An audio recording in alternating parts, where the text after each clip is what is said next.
The following program is rated TV MAL. It contains strong language and is intended only for mature audiences.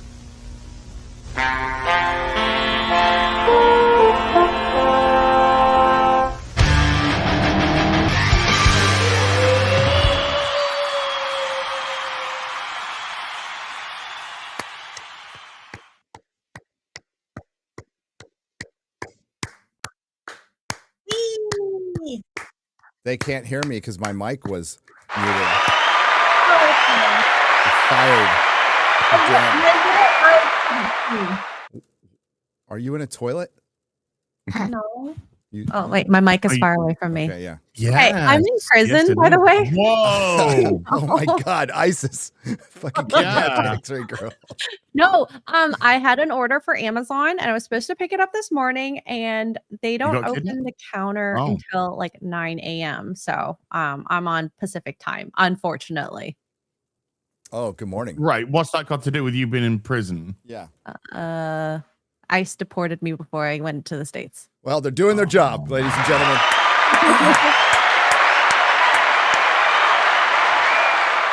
They're doing their job. Remember? Oh, yeah. Oh, God, the good old days. How's Frost doing? Nobody knows. Nobody cares. She left the industry, remember? Yeah. Nobody would give her a fucking job. She's a cop in Yorkshire. I think we figured that out. Amazing people.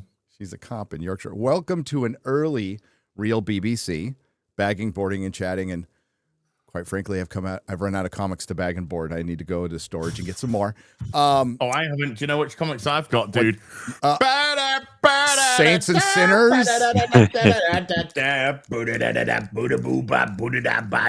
That's the official Saints and Sinners theme, by the way. As is premiering it. Took us a while to compose that, actually. Yeah. There was there's a lot of arguments about the Bug Jagger or the Dragonborn, but you know. You know this who is who Morley's cover, my cover, the Real BBC covers. That's available now. You can still get, I think, cover E. You can just forget about me. It's okay. We asked. You know who asked. You know who doesn't have their Saints and Sinners comics? Kara. Are you still got yours? No. I don't have mine either. Brandon. I'm gonna drop Brandon a DM right now. It's all right. Your points go down every day. It's late. Points. Social credit. So your social credit, which you'll be on very soon as.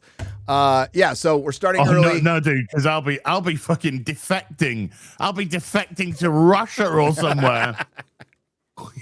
I need to defect to a country that's actually got a little bit of freedom left. Wait, what? We're Russia. I know. Saudi Arabia. That's how bad it's getting. Saudi Arabia. Well, it's funny you bring that up. So we're starting early because I have a video coming out later today about JK. Hey, that rhymed. So we're going to discuss Saudi Arabia today because they're buying EA and they're hosting comedy festivals and what WrestleMania. They're just really coming up. It looks like Saudi Arabia are also going to buy WWE. It's leaning that way. You know what it looks like? It looks like Bill Burr is a massive, phony, hypocritical sellout. Shocking news. Of course. It's hard to be edgy when you're like literally in a Disney TV show. It really is. And it's amazing how progressive people can be right up until Saudi Arabia waves a big wad of cash at them. And then suddenly, now I'm just saying straight away, Saudi Arabia, if you want to wave fucking cash at me, I'm happy to take it, right? I'll make sure the missus is 5 steps behind me at all times and covered up. I'll happily take it. I'm no hypocrite. I'll just happily take it. But the progressives, man. Oh my goodness me. Real BBC about to get bought out by Saudi Arabia. I'm ready, guys. We'll listen to offers. I didn't say we weren't listening to offers. I'm just calling Bill Burr out. Shane Gillis turned it down. Good for him. Tim Dillon got Gillis turned it down. What a guy! And Bill Burr took the bag. I know. Hail Shane Gillis. No, the funniest part was Tim Dillon took the money and then made a joke and got fired, and then roasted him afterwards. It was so Wait, good. does he still get the money? No. Oh, No, he would have had to return. Breach of contract. That was. I was about to say there's a loophole to be had. There would have been a disparaging element to it. Wouldn't there? Do you know what his joke was? I'm going to paraphrase it. Go watch his show. His joke was, the slaves are really proud of the buildings they built there. Saudi Arabia, I didn't find that funny at all. And you can pay me to waggle my finger. Oh, so there's that. And then there's a headline that'll trigger a fan base that we'll just keep secret for a while. That'll be pretty funny. David Cross has come out. It's weird that Shane Gillis, David Cross, and Mark Moron are all on the same side of this issue. Now, Mark Moron's probably pissed that he just didn't get invited to Saudi Arabia. Then there's JK versus Emma. Now, my video is going to be on that. We'll discuss that a little bit. And I'll talk to these guys about One Woke After Another, which I saw and regret. But it is critically acclaimed. It's going to win all of the Academy Awards, and it's going to flop because they decided to film it in California, and it cost minimum $130 million. Also, did I mention? Yeah, fantastic. We got some Fantastic Four numbers, and we might be getting, we are getting some sort of an announcement from Mark Millar today. Mark Millar. I think in the next hour or so. In his Twitter banner, he has a big picture of Pierce Brosnan, old man. I say old man, he looks Silver Fox. Looks fucking great. Come on. We just say Silver Fox, dude, looking like an absolute I wish I could look that good. Yeah. He's like 75 or something, So, so we might get an announcement, unless it's not, of the closest thing to Old Man Bond 72 that we're ever going to get. That could be. We do know that Mark has done a comic, basically Old Man Bond, and he said as King a of Spies, yeah, big announcement, and then Pierce Brosnan goes into his banner. I mean, come on, you don't have to be Batman to put these pieces together. I think. No. Holy, what have we been wanting? We just, how many years ago was it that we actually had a discussion about how cool would it be if Pierce Brosnan came back as Bond, as like an old man Bond? As soon as Daniel Craig gave up on his enthusiasm for Bond, probably. Well, that was after the first movie. He just the quantum of solace for that side. Whatever that means. And people are getting. I don't know what it means. I still don't know what it means. It was an epilogue to Casino Royale, a 2-hour epilogue. I still own it. I was okay with Quantum of Solace. I know a lot of people don't like it. I was okay with Quantum of Solace. I was okay with Skyfall. I enjoyed Skyfall as well. But Spectre and No Time to Die are a mitigated shite. The pair of them are absolute crapola that they desperately tried to tie back to Casino Royale, and it didn't work. And it was just dreadful. No Time to Die is the worst James Bond movie ever made. It's so awful. I don't know about worse, but it's so awful. It could be worse. Moonraker is better. Moonraker is great. Never Say Never Again is better. They're all fucking better. I love Moonraker. Everything's better than No Time. Well, Spectre and No Time to Die, I think, are joint worst shite ever made for Bond. I saw like a clip. It was the guy who's one of the main characters in In-Betweeners. It's on some podcast that he has, and he was just ranting about how bad Bond got. And at one point he says something like, in the latest one, he's like washed up, and he's like a dad, and then things get so hard he just dies. And I was like, that's just was me. it Jay from In Between? Yeah. Well, I think so. He's and he was fucking primo, dude. He's primo stuff. He was saying like, why I watch Bond to watch like an amazing person get out of crazy scenarios and just be the best in every way possible. I don't watch Bond to just see me in the scenario. Right. And he, like the way he summarized, he was like at the end, the bombs are coming. He's like, well, I guess I'll just die then. I guess I'll just walk into them. Yeah. When I have plenty of time to like run away and like get away from the bombs. Yeah, but you don't get it. You see, even if he ran away and survived because of the nanobots in the bodies of his missus and his daughter, he could never get close. Otherwise, they would like die. And he's like so sad, so he got blown up and stuff. It's like, that's still shit. My favorite part was when he rode bitch on a moped with Lashana Lynch, with Lasagna Lynch, please. Yeah. Can we get it right? Lasagna Lynch. Yeah, that was embarrassing. You had Piers on a bike, a big, not a bigger bike, Ducati or something, I don't know. On a bigger bike, he's got Michelle Yeoh on the back. The kicking, he's kicking some ass, and then he got the picture of fucking Daniel Craig bitch on a moped behind Lasagna Lynch. It's like, oh man, how the mighty have fallen. The only fun thing about reviewing those sorry, go on. No, I was gonna say, would you get a collection then with all Bonds, including Craig's, or would you want to try and only if I was forced to? I mean, if they, I think they're doing the collections per actor, which is great because then you can skip. But would you get the Craig one? No, I have Casino Royale on 4K. Casino Royale, yeah, that's all I need. I was about to say the only one I would want is Casino Royale, really. Yep. So Casino Royale is Blu-ray of primo. It's that is primo Bond. That is great. Casino Royale is a fucking awesome film. What a great start to what felt like a full reboot in a sense, like a modern take and everything, and then. Even though Judi Dench was M still. Well, I mean, people were acceptably confused with Bond continuity, It's like, I mostly follow it. I understand. I got it, I think. Now M in the new upcoming James Bond game stands for Mustafa. Oh, no. And Q stands for Qatar, I think. Yeah. Did Ray Fiennes take over as on the way? Yes, he did. He was M for a while. Yeah. That's unfortunate, isn't it? Because he's like a great actor, I can't even remember. He would have been perfect. Well, no, because he was there for the last two shitty films. That's what I mean. Like, it's like, oh, he was there. He's like, yeah, isn't that crazy? Because I don't remember any of it. What are your thoughts on Never Say Never Again? I want to go back through all the Bonds because my memories are strongest with Connery and Brosnan.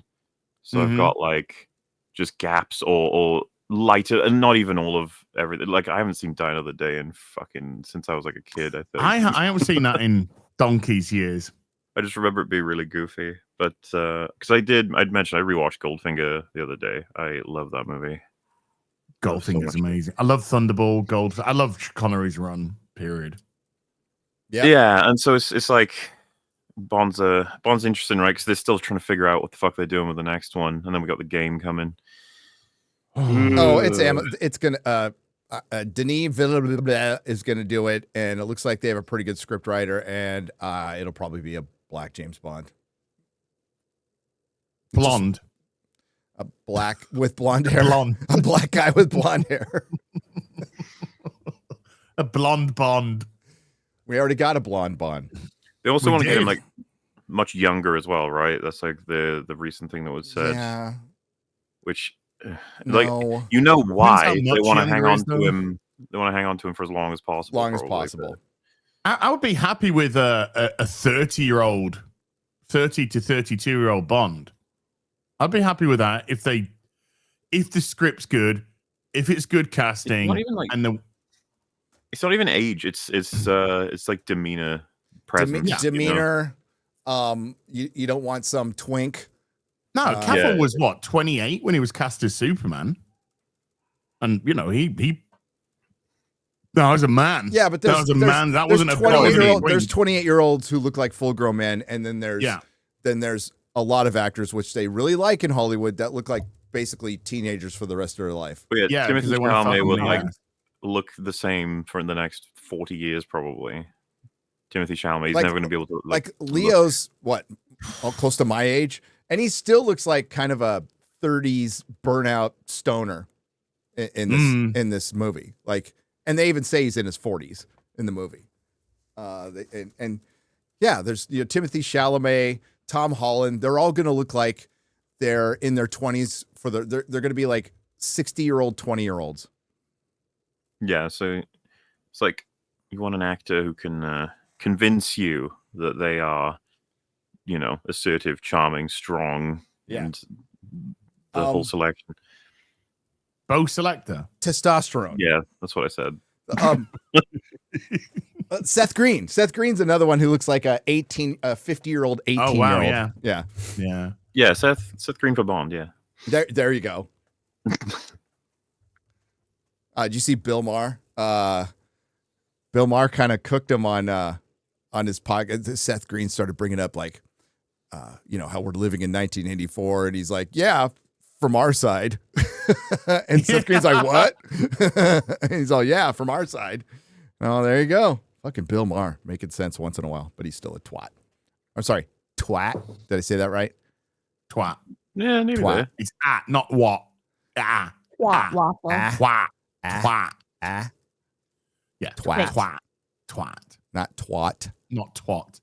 The fuck is a twat? So now you could say T-W-O-T. now say twat. taco. Taco. Taco.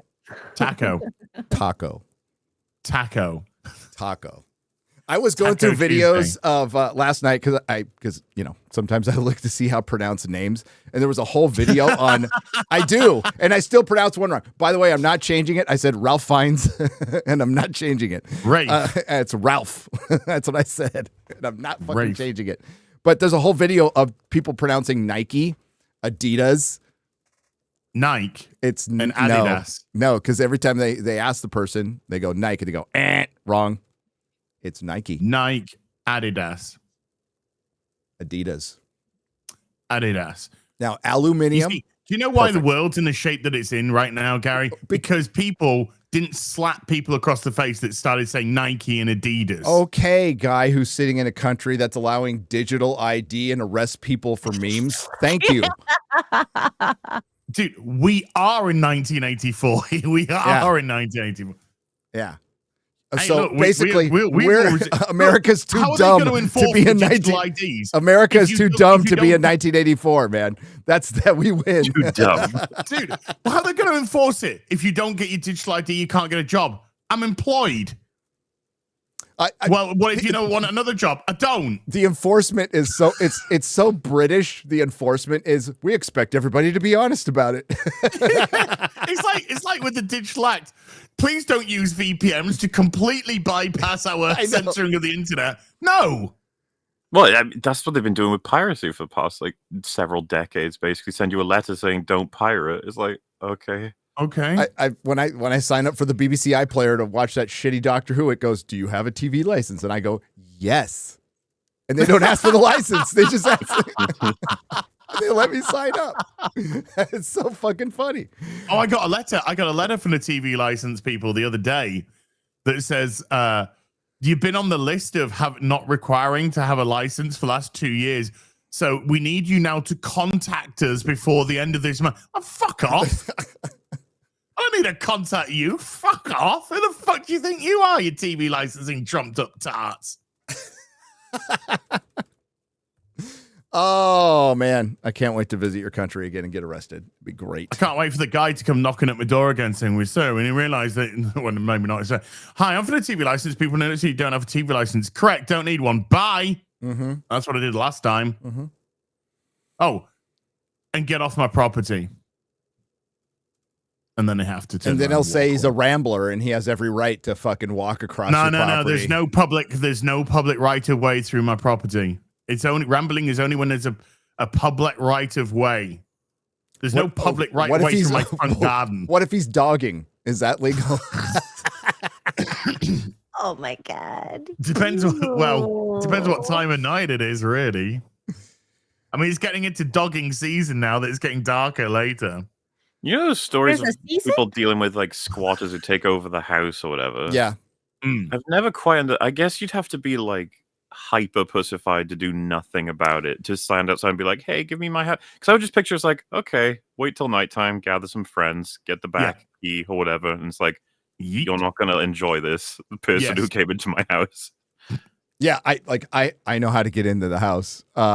That's a problem in California. Not much of a problem here in Texas, but that is a problem in California. They squatters' rights are insane, and it's particularly bad in. What was that? Do you have stand your ground in Texas? They do in Florida, don't they? Florida's got the castle doctrine, which means I can fucking shoot somebody on my property. Okay, standing ground's a little bit more than that, isn't it? Standing ground's if you're being advanced upon and you're in threat of your life. Then do you need any of that if you can just claim between you and that person that is now dead that they attacked you first? Well, I imagine there's got to be. I mean, I've seen cases of stand your ground that haven't held up because there has been camera footage. Yeah, so that has picked up the actual incident. So just avoid the camera. Gotcha. Yeah, I mean, in Texas, in Texas, it's not advisable to road rage, much less go to somebody's house because it's concealed carry. Anybody can do it. So yes, if somebody comes to my house and in a threatening manner, we can take care of business. In California, we cannot in any way, shape, or form take care of business. You will be, the homeowner will be arrested, probably sued. Dude, imagine you tried to do this with like a serial killer's house. I guess there's movies about that, right? Sort of. Well, if I was a serial killer, I'd definitely live in California, for sure. Mona, do you remember in the UK, I think you might have just been like a little baby at the time. There was a farm that got broken into, because I think it's when I was a teenager. And the farmer, there were by two intruders. And the farmer shot and killed one of the intruders, turned out to be a 14-year-old boy. And then the other intruder was, I think, his dad or something. And it was taking him on the nick, something along those lines. And the farmer got into hell. He got jailed for murder.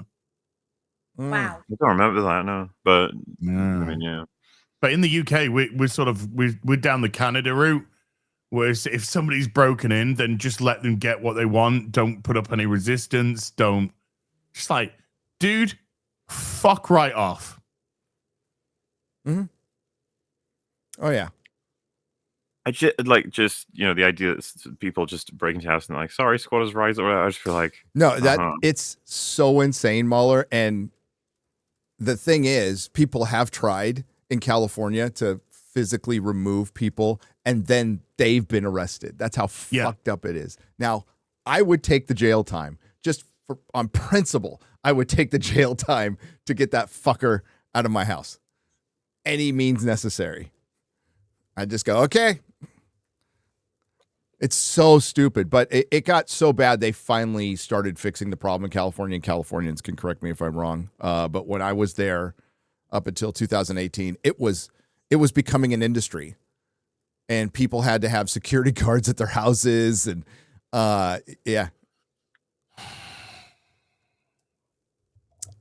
good times.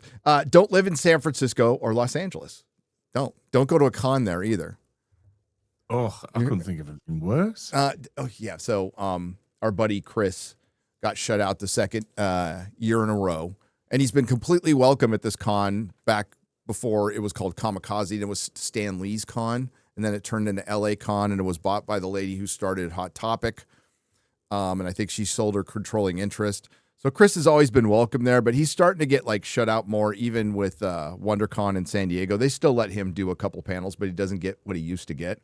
And what was it? A couple years ago, it was me, Anna, Dante, I think Paulie, a couple other people, and Chris. I think Alan was there too. I can't remember. Lots of panels. Where we did a panel of why 99% of movies are garbage.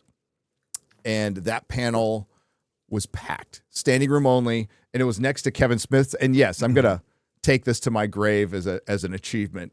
It was right next to Kevin Smith's and it was fucking empty, like compared to ours. We had twice as many people as his at the LA Comic-Con. So that might have had something to do with it. I don't know. His associations, maybe just because he's Chris Gore, but Chris Gore been around LA for a long time, and it's not just G4, as you guys know. He's published Film Threat magazine, which has been around for over 30 years, well over 30 years, and it's well known in the industry. It's actually shown up. You can put that back up. It's actually shown up in movies, like his magazine. Yeah, Chris knows a lot of people. Chris is on first name basis with like big time movie stars. I just won't say, and he's a really nice, approachable guy, and has more nerd knowledge than most people at these cons, if not all of them. And for him to get turned down on any, and his panels are basically about indie film. So it's really not like a controversial panel. I don't know which one, he could tell you which ones he proposed this year, but none of them were controversial at all. So I've done 3 or more panels every year since Comic-Con LA launched, and they've always been packed. Unfortunately, this year, in the 3rd year in a row, that all of my panels have been rejected. I applaud LA Comic-Con for their inclusive programming. I just wish I had been included. And we had gay geeks and where to find them. Where these are the panels that were approved over like starting your indie film panel or talking about pop culture panel in general. Afro weirdness and the urban superhero. Oh, it's gonna be packed. Standing room only. Transmasculine representation in entertainment. 3 people. Queer 50 minutes. Yeah, dude. Well, that's just them announcing themselves and doing the land acknowledgments and announcing their pronouns. The actual panel's like 10 minutes. Okay. So I'm gonna do a land acknowledgement when I eventually get there. I'm gonna go, I am standing on stolen ground. Stolen from the British. Yes. In 1776. No, we beat you fair and square. And yeah, you know what? No, we stole that shit from you. We straight up smacked you in the fucking mouth and stole your shit and then sent you fucking home. How does that fucking feel? It sounds like history was whitewashed.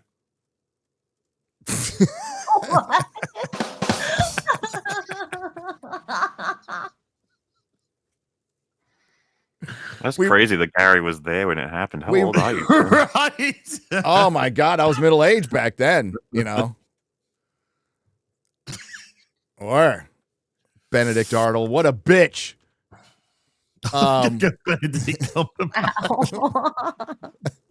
Queer sci-fi on a budget, guys. DIY world building for indie create.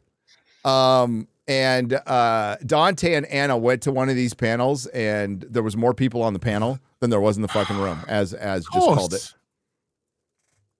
No, who the fuck, honestly, though, who the fuck is going to trans-masculine? Look at that.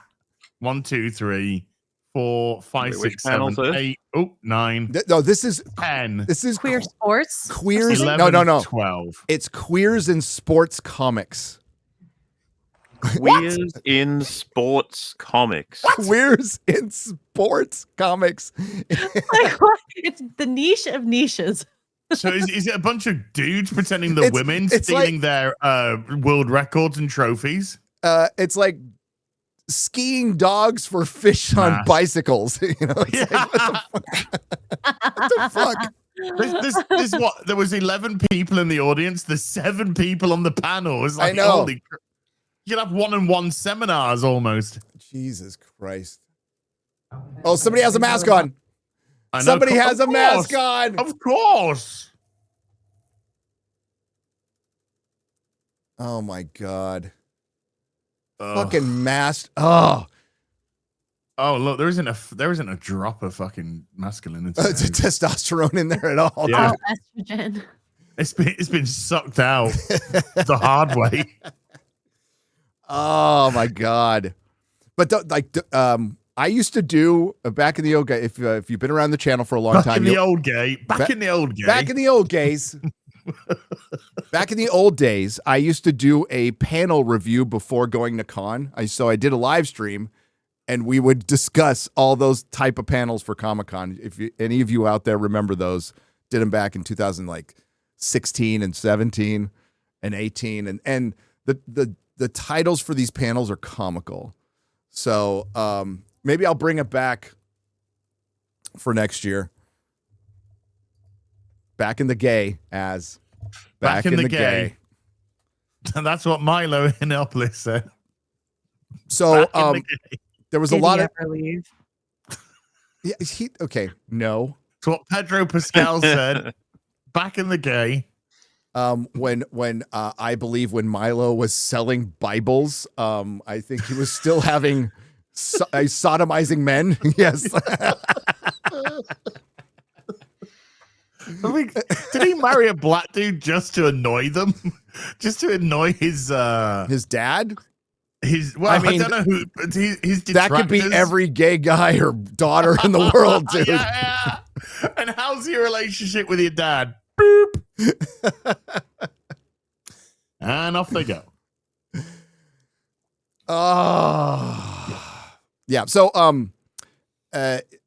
Boston Writer mentioned I kind of told LA Comic-Con to fuck off in a long-winded way. And then somebody mentioned, hey, you should do a con. And Zachary Levi retweeted it. And Benny Johnson's like, yeah. And I'm like, cons are really expensive. And I'd have to quit my YouTube channel to plan it.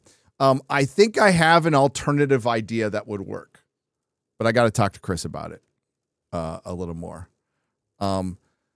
But something more akin to what the Unsubscribed podcast does, which they do like live shows. So we can like fly some people out, maybe do a live FNT, real BBC, something like that.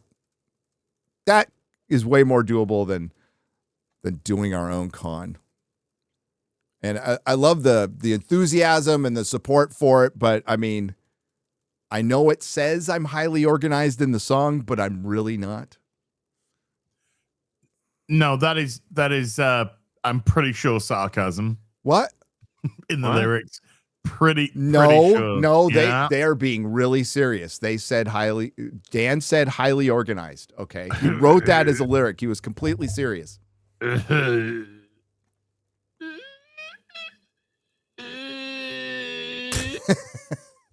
you okay? You just creaking there. He just creaking. Yeah, he just took a shit. Creaking away. Dude, those we'll watch a little bit of one later, but those edits from your guy Millar are fucking hilarious. Of especially when the show I'm Gone. By the way, I'm no longer the boomer here. Just to let you all know, it took we can have more than one. Yeah, I don't think that's how boomerism works, Gary. I am no longer first retard. You've got it back. I am no longer first retard. Az has taken the baton because he took 30 minutes to figure out an applause button. And there's BBC mean boomer, by the way. It wasn't my fault. I've been away for 3 months and technology was just decided not to work. God, you sound like an SJW. Just don't take any accountability at all. Fucking dare you? You could call me many things, Gary, but an SJW is not one of them, sir. No. What do we want to talk about first? Let's trigger a fan base with a headline. Oh no. You know which one I'm talking about. X-Ray Girl. Oh yeah. Oh yeah. Oh no. Guys. Superman soars to mediocrity. Superman is less popular than anime, F1, dragons, and dinosaurs. You should have thrown in Dinosaur Garage. Yeah. They should have put in chicken jockeys too. They should have thrown that in. This is from Superhero Hype. And I do believe Demon Slayer, the Demon Slayer movie. I'm somewhat of an anime expert myself, kids. The Demon Slayer cartoon, is it called, kids? It's a anime. It's anime. A cartoon. It's a cartoon. Anime. It's a cartoon. Anime. Dolls. Fuck off. Yeah.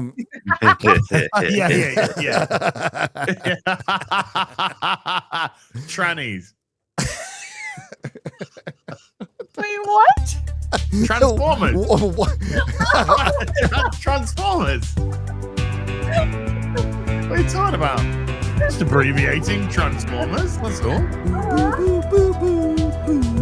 That's your copyright claim, not mine. I never get copyright. It's the karaoke version. You I get retard. copyright claim for that all the time. Because I'm just privileged on YouTube. They like me more. You really love me. So, Superman is a massive success, guys. We've 13 million views on HBO Max. We're being told by HBO and Warner Brothers.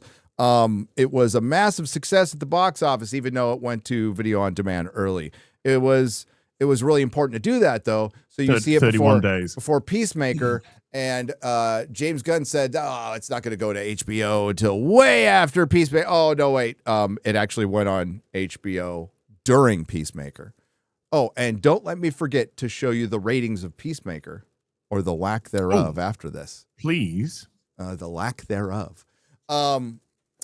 James Gunn's Superman may have served as a fitting launch pad for the revamped GCU, by the way, but the film failed to reciprocate its critical success on the financial front. Wow. Somebody finally saying it. With the Demon Slayer movie currently on track to overtake its haul at the box office, and probably by a lot when all is said and done. The Demon Slayer cartoon has been out for, what, a couple weeks? What was the official release date? It was the 11th of September. Okay, couple 3 weeks. So, couple of 3 weeks. Doing pretty good. Can I also 603.5 million worldwide. Can I also bring up? It's only 12 million behind Superman, which has stopped producing money now. It's pretty much done. No, it is done. Last week it made about 30,000. Oh shit! All right. I just want to know when it's officially done. But the Snyder Bros will let us know. They will let us know. I also want to. Well, yeah. The latest. Oh wait! Whoa! What? It looks like they've had a more update. You know how most of the box office projections. Yeah. The numbers are projections, by the way, folks. So they're there or thereabouts. Well, according to the numbers, Superman's actually now lost a little bit of money. It's now just gone below 615 million. It's now at 614 million. How did it lose money? What? Well, that's because most likely because it's estimates. Yeah, it's estimates, and now they've got the actuals. So even though the numbers that they give you on the daily, they're best guess estimates. Very close. Don't get me wrong, very, very close. But it looks like maybe international's been correctly updated at some point or whatnot. But yeah, it's just slid below 650 now. But it is. It did. Oh wow! It did 8,700 on Sunday. And it did 17,700 on Saturday, and it did 8,600 on Friday. So yeah, Superman has stopped producing money. So that's 8,000. 8,000. Yeah. Yikes. So that's where it is now. So it's not going to get any more than 16. Well, it doesn't help that they put it on video on demand early, and now it's on HBO, and now more people are seeing it and going, "It kind of sucked." Well, Demon Slayer is going to fly past it. It's going to soar past it. It's going to soar. Boobies. That's why I make the big bucks, folks. It's still in the halls of achievement, though. It really is. The halls of achievement? That's I what I didn't say heard halls too. of achievement, but it's in the 11th halls of the achievement. Achievement. Superman's been at the cinema for 80 days. And Demon Slayer's been at the cinema for 18. Oh, and by the way, Demon Slayer has been in way less theaters than Superman. Way less theaters, and you have to have seen like the series to see this movie. Yes, you need to have seen the series to know what this is all about. Some homework involved, and it crushed it. So congratulations, Demon Slayer. Proof that, superheroes had a good run. everybody. We said July would determine the future of the superhero film, and while it's not dead for the Tylenol Americans, but it is certainly the diminishing returns are diminishing some more. The latest entry in the fan favorite animated franchise is presently crashing box office records all over the world, with its third weekend collectively putting Infinity Castle in touching distance of Superman. In touching Crazy, distance? huh? What's touching? Touching distance, yeah. Okay. You've never heard of touching distance? No. I haven't. That's touching distance. No. Touching distance means you're very close to. You're not Okay. quite past it, but you're very close to. Sounds like What the you've fuck been is- to HR a few Sorry, times. Will, did I? Well, You're in it's pretty touching distance self-explanatory, to but who the getting fuck, it's like feeling distance. It's like, Yeah. yeah, I know what it means, It's like, but like, it's in groping distance. touching distance. It's in grab him by the pussy distance. This of is a Superman. well-known, guys. This is a well-known phrase. This is a well-known phrase. Touching distance. Okay. like within arm's reach. I've heard of that. Yeah, one. that one. Arm's Yeah. length, within arm's length. Yeah. No, touching that's you distance, keep same people thing. at arm's length. You're in arm's reach of somebody. You're in touching distance. That could mean a lot of things. Like, what are you touching them with? The body. Well, that's up to you. That is entirely up to you. So it's in groping distance of Superman's lifetime earnings. Superman's loss against Demon Slayer shows the state of superhero movies. Could not agree more. Well, I think that's a little bit, yes, but I think there's also a little bit of trying to shirk the blame away from the fact that Superman film was shit. What? Well, yes, Yeah. that's.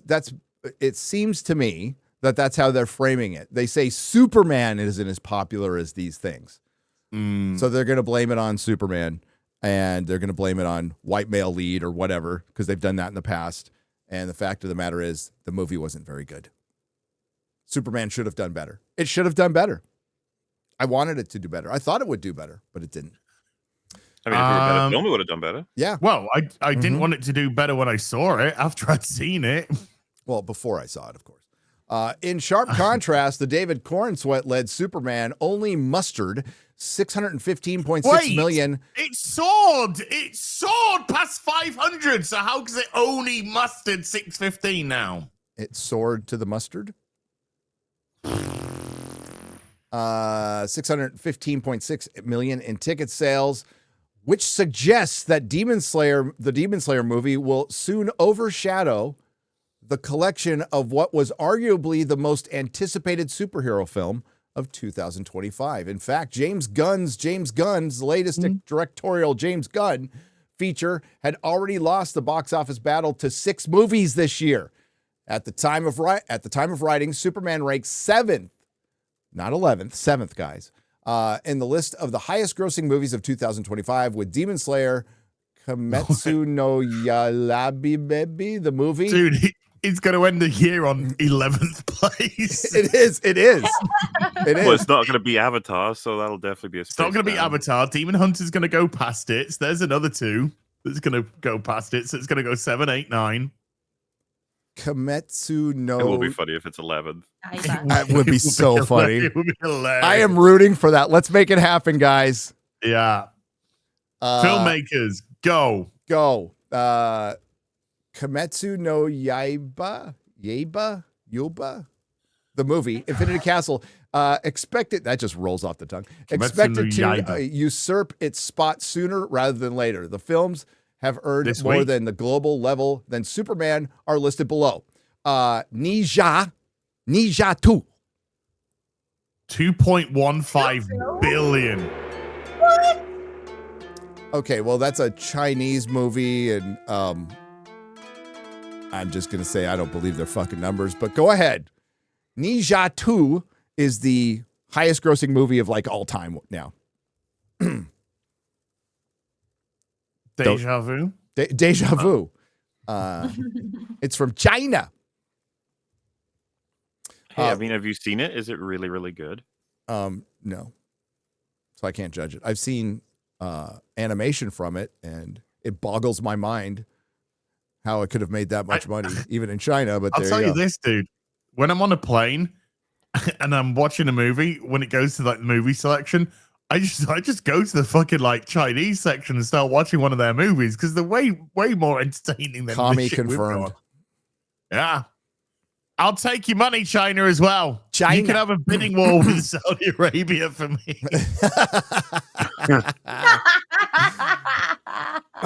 You whore. Fuck yeah. Lilo and Stitch with 1.04 billion. Wow. A Minecraft movie, 957 million. Mahler's favorite movie. Lilo and Stitch is Mahler's favorite movie. This is actually a list of Mahler's top 6 films of the year. How can you not be fucking depressed? This is such a shit list. Jurassic World Rebirth. Dinosaur. Dinosaur.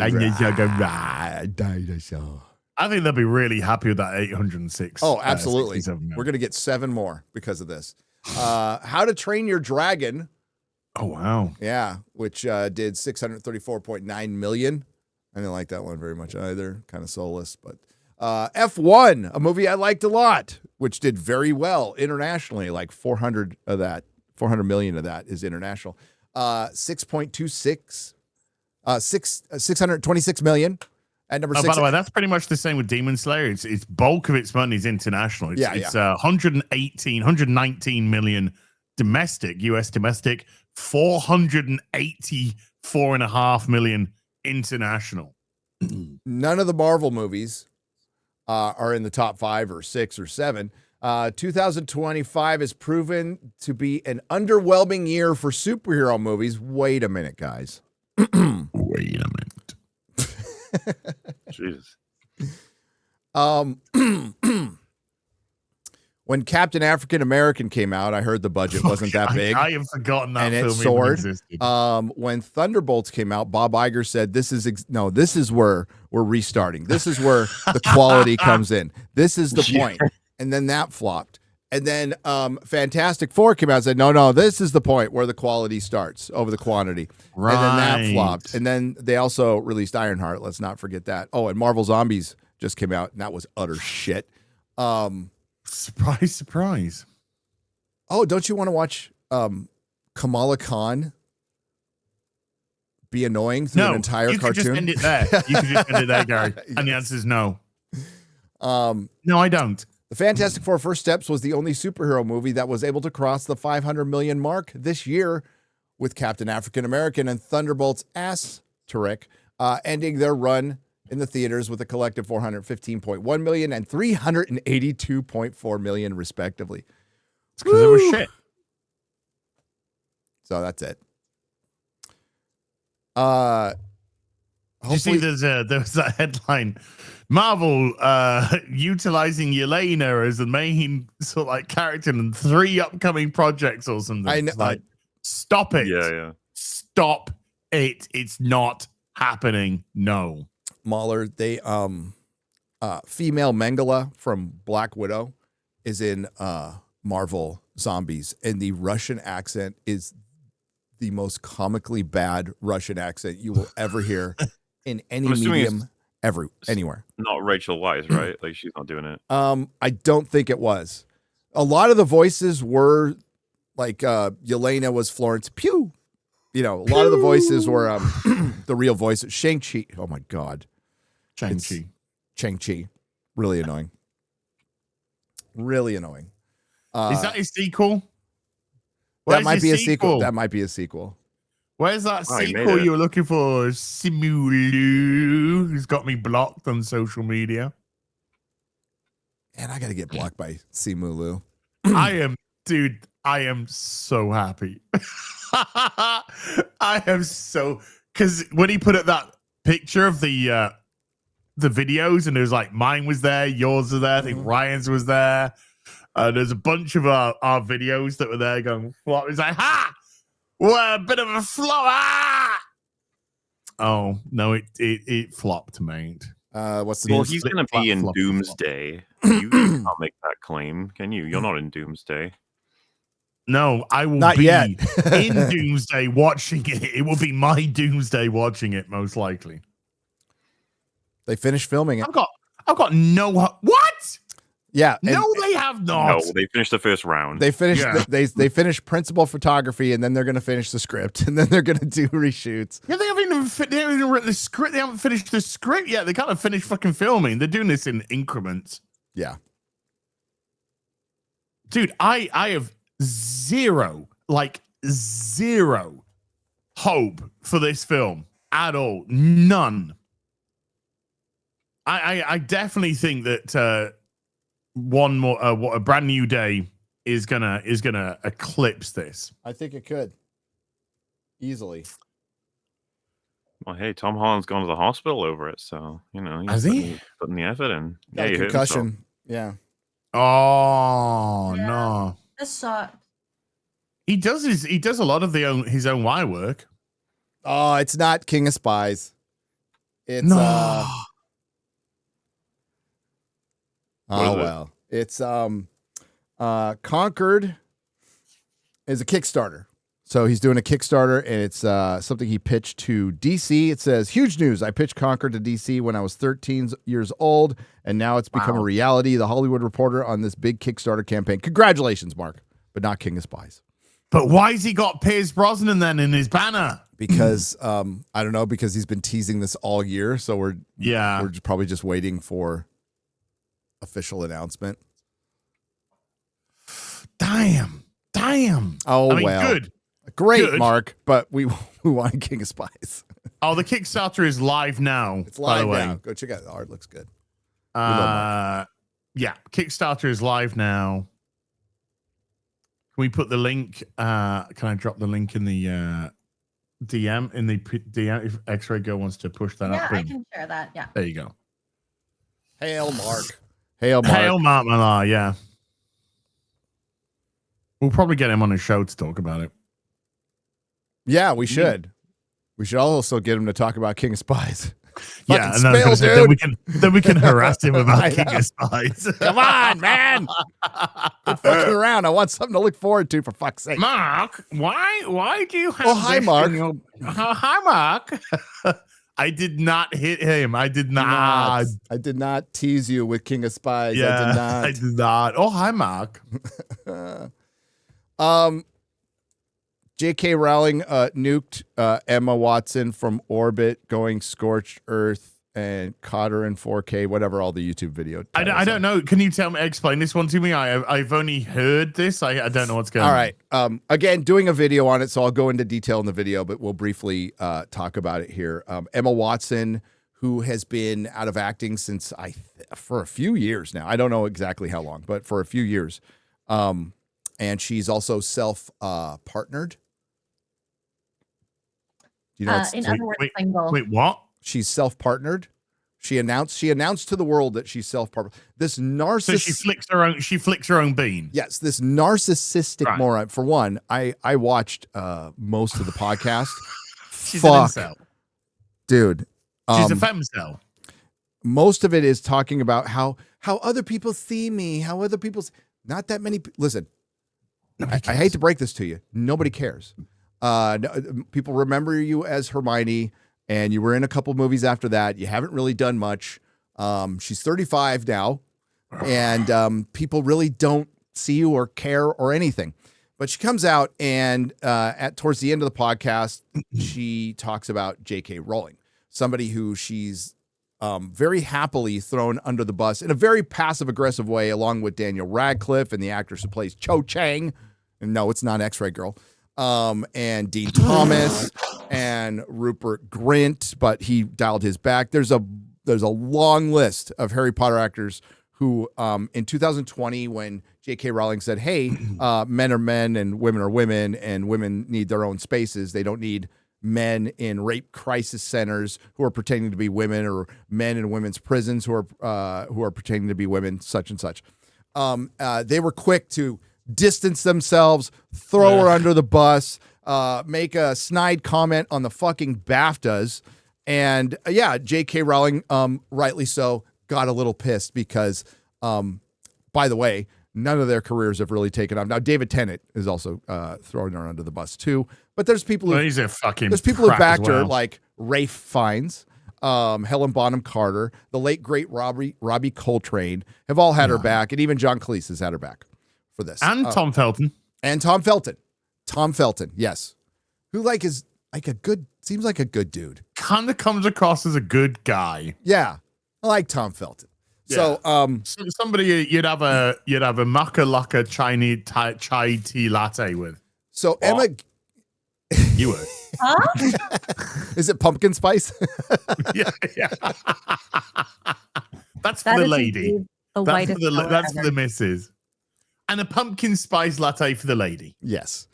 So she gets on this podcast and just gives this word fucking salad of we can agree to disagree now. This is after she's thrown her under the bus multiple times. So JK just kind of fucking had enough and went and this is why you don't go against a writer when you're an incomprehensibly stupid adult pretender who can't even and Emma couldn't say we could just agree to disagree because all the people on her side, her allies, would turn on her in a fucking minute, just like Emma turned on J.K. Rowling. So J.K. Rowling's like, fuck this. And she goes on a big, the best part is Emma Watson and her co-stars have every right to embrace their gender identity ideology, by the way. However, Emma and Dan in particular have both made it clear over the last few years that they think our former professional association gives them the particular right and the obligation to critique me and my views in public. Years after they've finished acting in Potter, they continue to assume the role of de facto spokespeople for the world I created. Boom. Boom. Boom.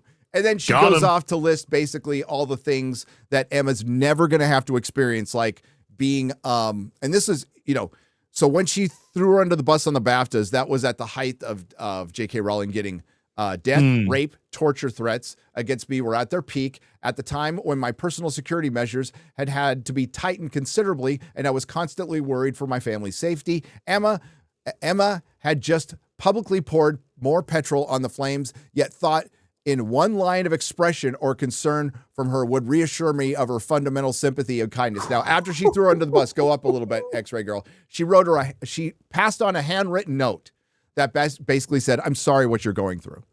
And then JK's like, bitch had my phone number. Damn, man. Yeah.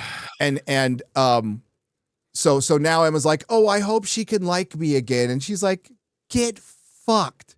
Yeah. I wasn't a multimillionaire at 14. I lived in poverty while writing the book that made Emma famous.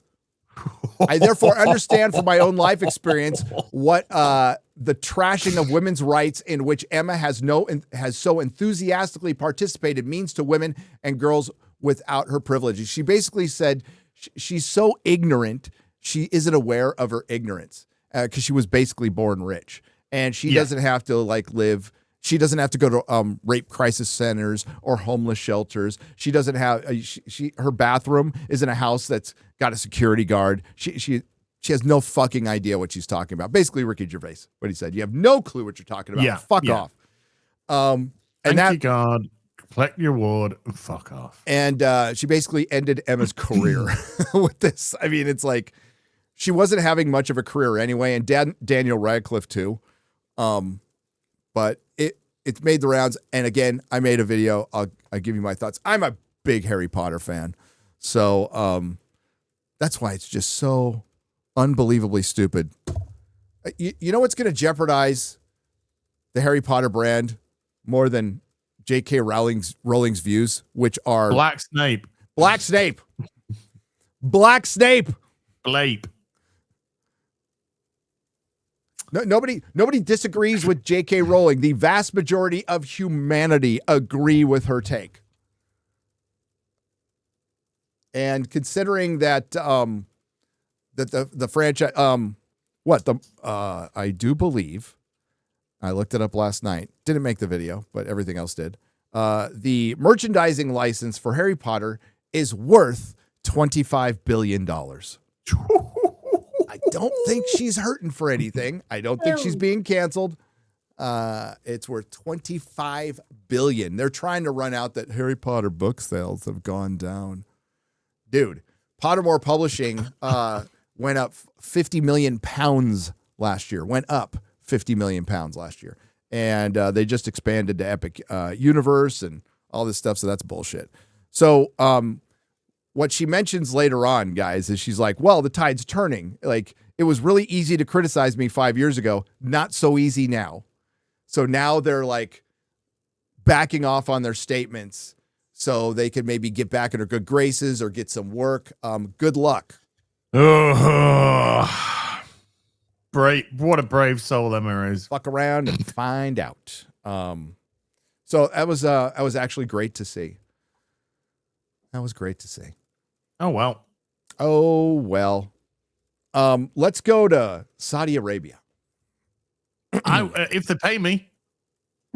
We have our real BBC representative over there doing boots on the ground news correspondent. So,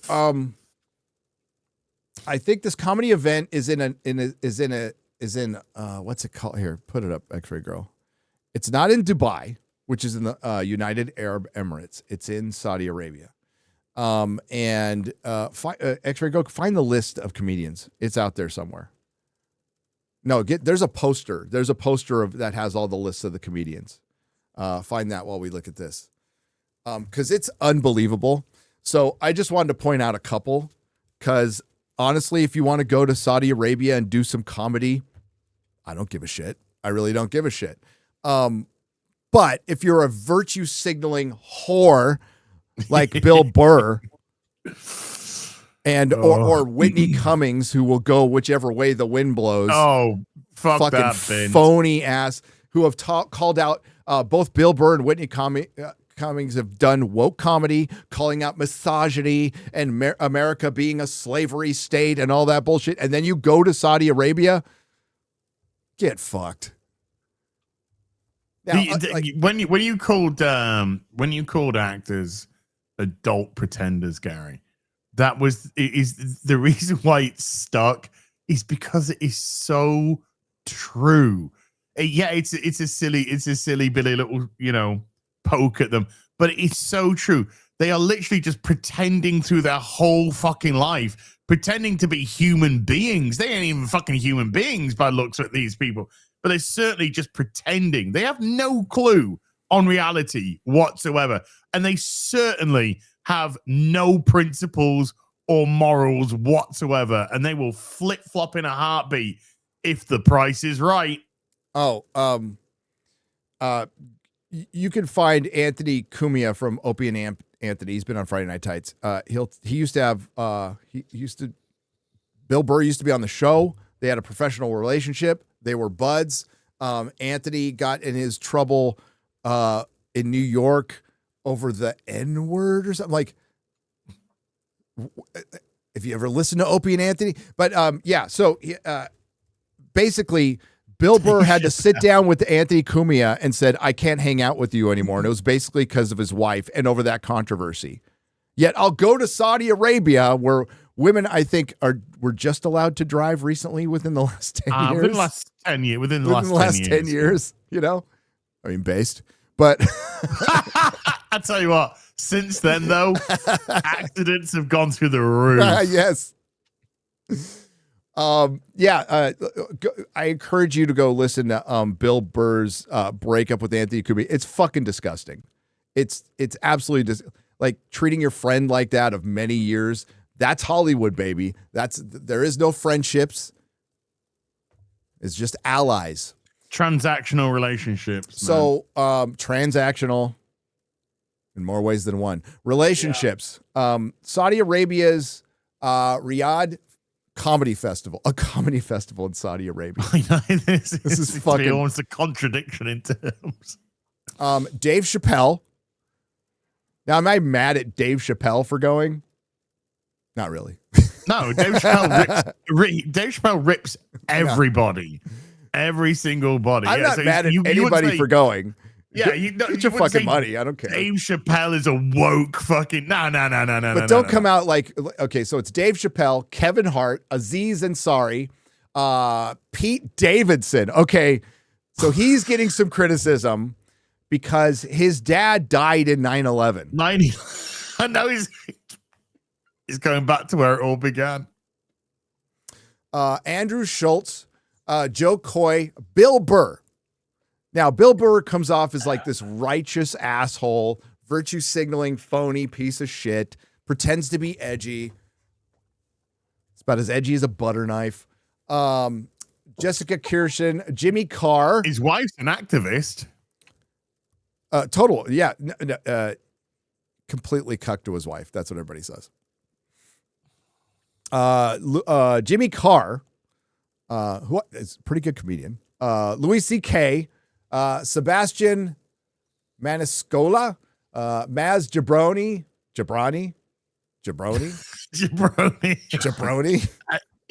Get over there, you Tom jabroni. Segura, Whitney Cummings. Whitney Cummings is such a fucking phony, man. Oh God. By the way, she was going to be on G4 until she wasn't. She got, why am I blanking on her name now? Frosk? Not Frosk. No. Oh, what? I hate it. I hate being old. I know. Yeah, she was on G4 until Olivia Munn. Yes. Then Olivia Munn, yeah. Thank you. Whew, goddamn senility. It's happening, baby. Thanks, chat. Yeah, so Whitney Cummings, it's in the Chris Gore's G4 documentary, which is excellent. Whitney Cummings got booted for Olivia Munn, one of the greatest decisions in television, by the way. Jamoni, Russell Peters, Andrew Santino, Bob Lee, Chris DiStefano, Mark Norman, Gabriel Iglesias, or Julio Iglesias, Hannibal Buress, and I don't know, Chris Tucker. Oh. And again, as I mentioned in the beginning, Tim Dillon was supposed to go. By the way, they're getting anywhere from 300,000 to 1.5 million for the show. So that's a lot of chitty cheddar. It's pretty good cheddar, yeah. Bill Burr and Chappelle don't need it. Whitney Cummings probably does for plastic surgery. But I'm not a fan of Whitney Cummings.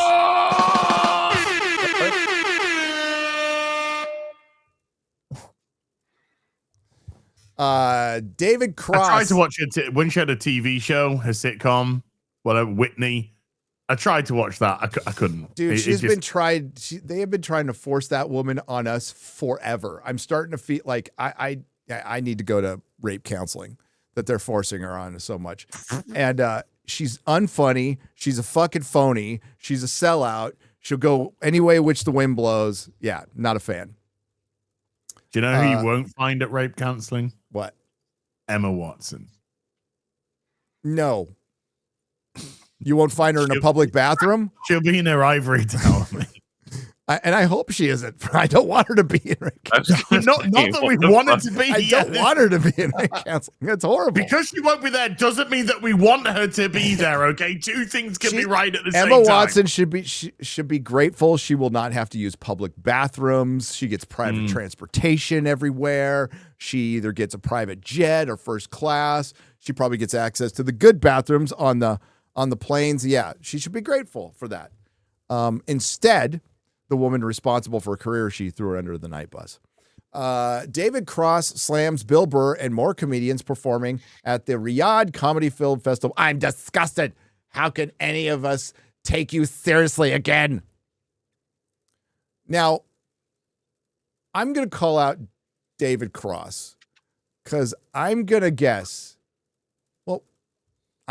that a few of the comedians calling out the other comedians are just pissed they weren't invited. Yes. Okay, that's it. Let's be fucking real. Knowing what I know of stand-up comedians, and I used to hang out with them in San Francisco. We used to do comics versus comics in my shop. So we do stand-up comedy in my stand-up comedia in my shop, chlamydia. Yeah, they're a bunch of backstabbing motherfuckers. So I think they're pissed off because they're going, but I'll just break out the popcorn and enjoy this.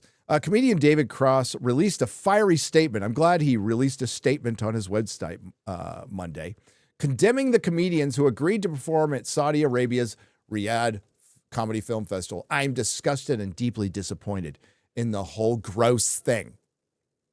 Okay, you're saying gross. Like women can say gross, unironically. Men cannot. That's a rule. You understand that, right, guys? Cannot. Cross wrote that people I admire with unarguable talent would condone this totalitarian fiefdom for what? A fourth house? A boat? More sneakers? Yes. Yes. He continued, we can never again take seriously anything these comedians complain about unless it's complaining that we don't support enough torture and mass executions of journalists and LGBTQ peace activists here in the States. It's fucking fuck off, mate. Fuck off, David. I'm signaling. I'm one of you guys. Look at me. I'm a good man. He would have been there in a heartbeat if he asked him. Fly and terrorize enough Americans by flying planes into our buildings. Come on, everyone knows that was the Jewish Chinese people. I thought it was the Martians. What? You need to get off Twitter.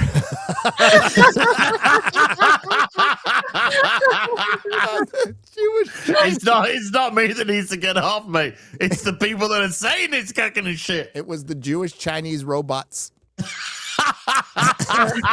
was the lizard people. Clearly, you guys don't give a shit about what the rest of us think. They actually don't.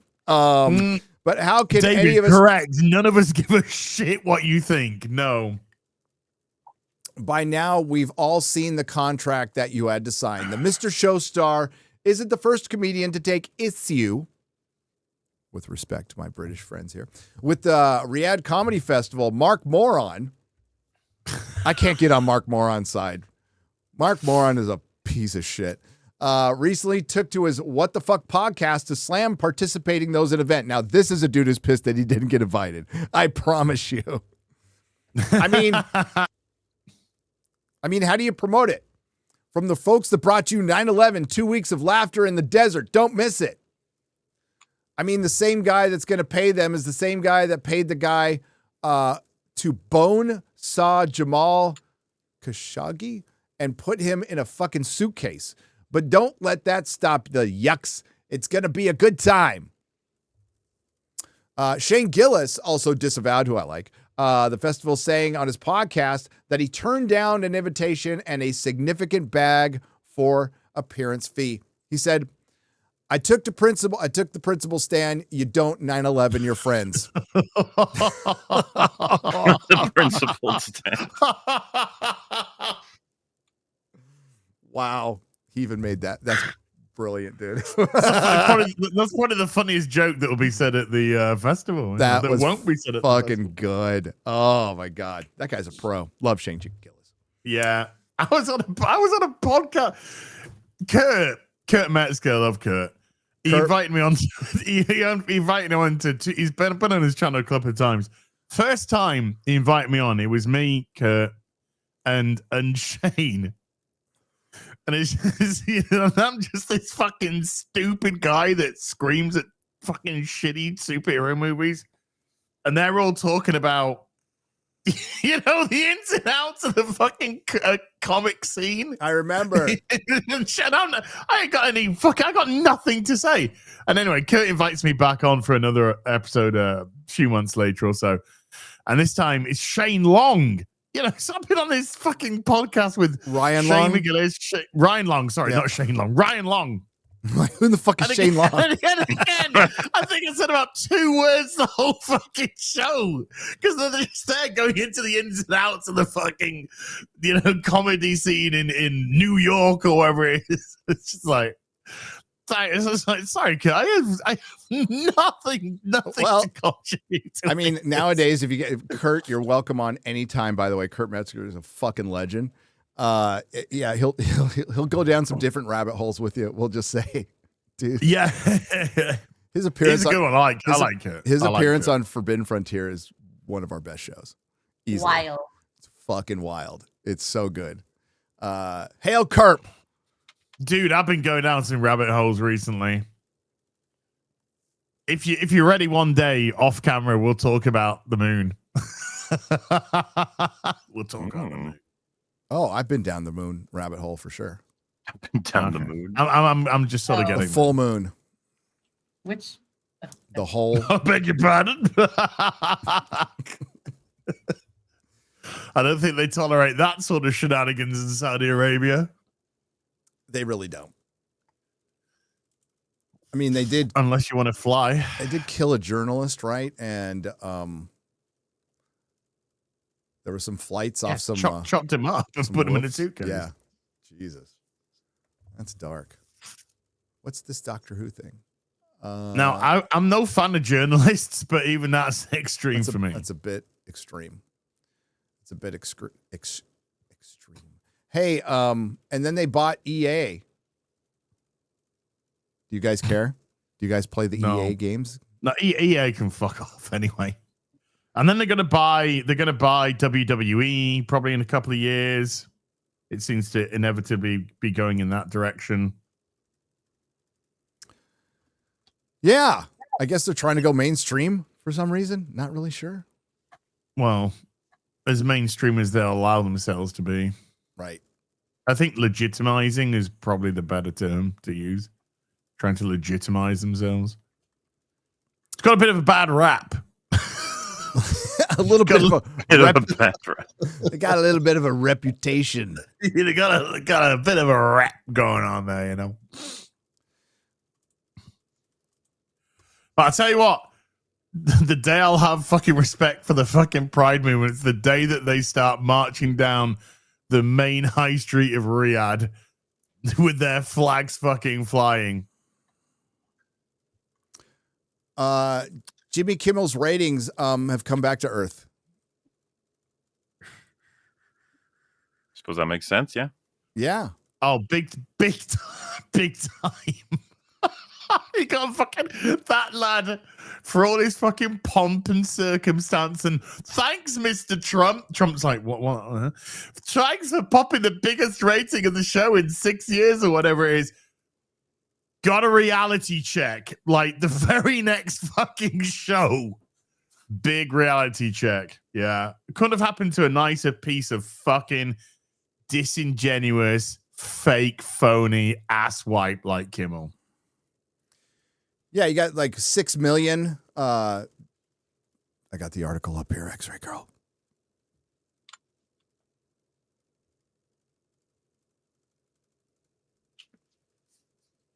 Yeah. So Jimmy Kimmel's short-lived rating spike comes to a screeching halt from the New York Post. Disney's briefly suspended ABC's Jimmy Kimmel Live after the host's remarks about the alleged assassination of Charlie Kirk. Alleged? What? No, he was assassinated, you stupid fucking idiots. Alleged? Why would they need to say alleged? Oh, they're saying alleged assassin as in the person itself because they haven't received a conviction yet. So okay. They have to say alleged for legal reasons. Wait, but I guess they were remarks about. Yeah, okay, I got you. Yeah. It's about the actual assassin person, not the assassination. Assassination. Sparked widespread backlash after.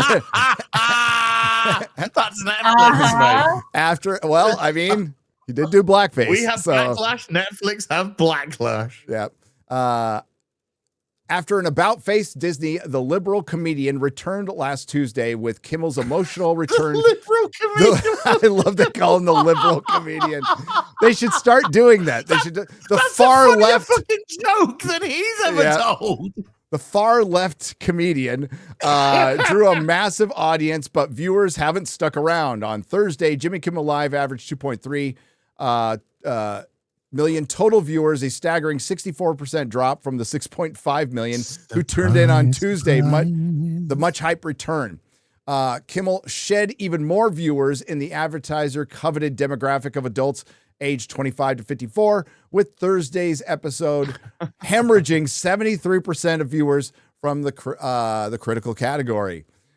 Jimmy Kimmel pulled in 1.7 million viewers among the key demo for Tuesday's return, but plummeted to 465,000 only 48 hours later. Jimmy Kimmel Live also lost significant viewers in the younger demographic of adults 18 to 49, managing 1.2 million on Tuesday, but quickly losing 73%, down to 334.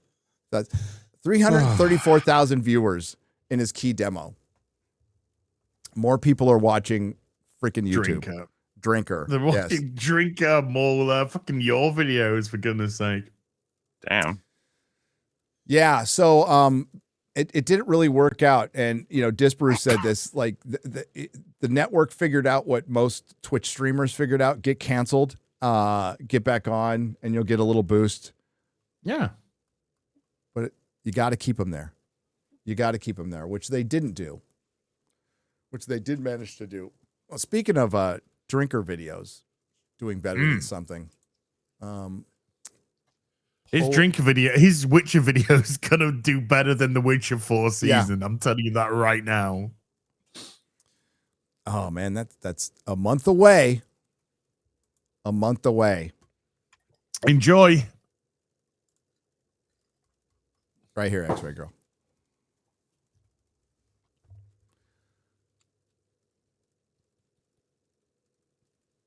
There we go. Oh. So Samba TV. Fucking hell.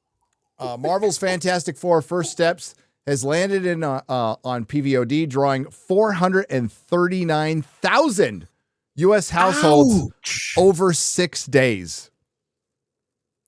Over 6 days. So Drinker's video review of this did better in 24 hours. My review you can show the actual graphic. There you go. My review did better than this in 2 days. So superhero movies are having a tough time, guys. They're having a tough time. I still would probably say that this was a better structured movie than Superman. Yes. Sure. I would agree. Structurally, yes. Structurally. Not female Silver Surfer stupid. They cucked Galactus. And man, fucking Pedro Pascal as Reed Richards really nailed it, didn't he? Bland,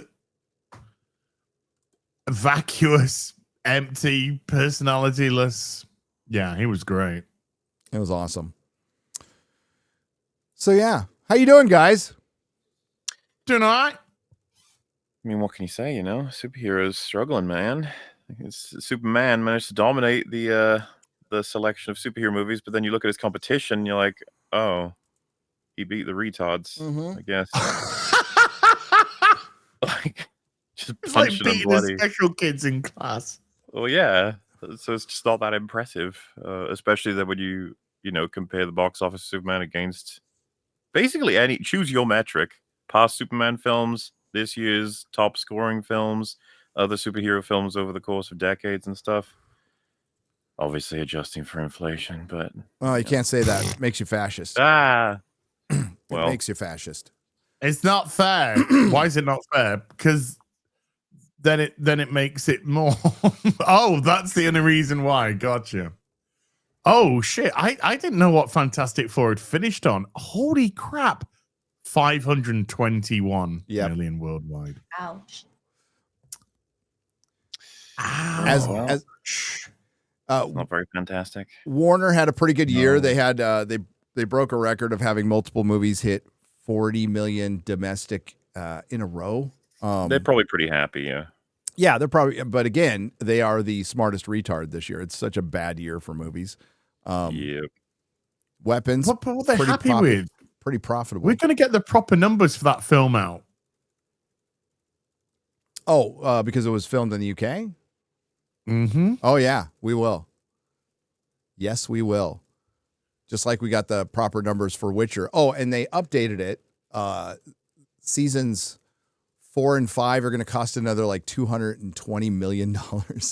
So that means the series on a whole is going to be almost $1 billion, dude. Jesus. Oh, God. It does get to a point, doesn't it? Where it's like, come on now. Yeah, it's. But what broke Warner Brothers' streak was one battle after another, which I'm sure both of you just ran to the theater to see. Mm-hmm. Yes. Mm-hmm. Mm-hmm. What are your thoughts on Leonardo da Vinci? I think. Yeah, Leonardo da Vinci. What are your thoughts on Paul Thomas Anderson? I have no thoughts.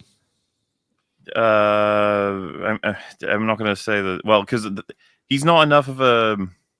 I won't just go see his movies, I guess is what I was going to say. It would be dependent on what other people end up saying about it. I was saying to Gary, with what you've said and a couple of other people I trust, I have no intention of seeing this film. It sounds miserable. I saw the trailer just like a couple of weeks ago for the first time, and it just looked shit. There was nothing in that trailer which piqued my interest whatsoever. It's like maybe it could be an interesting. Let's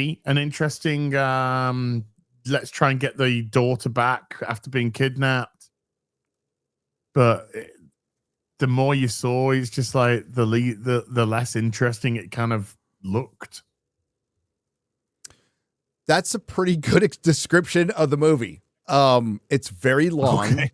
So Paul Thomas Anderson has his fans, like cinephiles, people who love cinema. And it's been a while since he's made his, well-known movies, I guess. He's never topped Boogie Nights, which is 30 years old. Going to be 30 years old soon.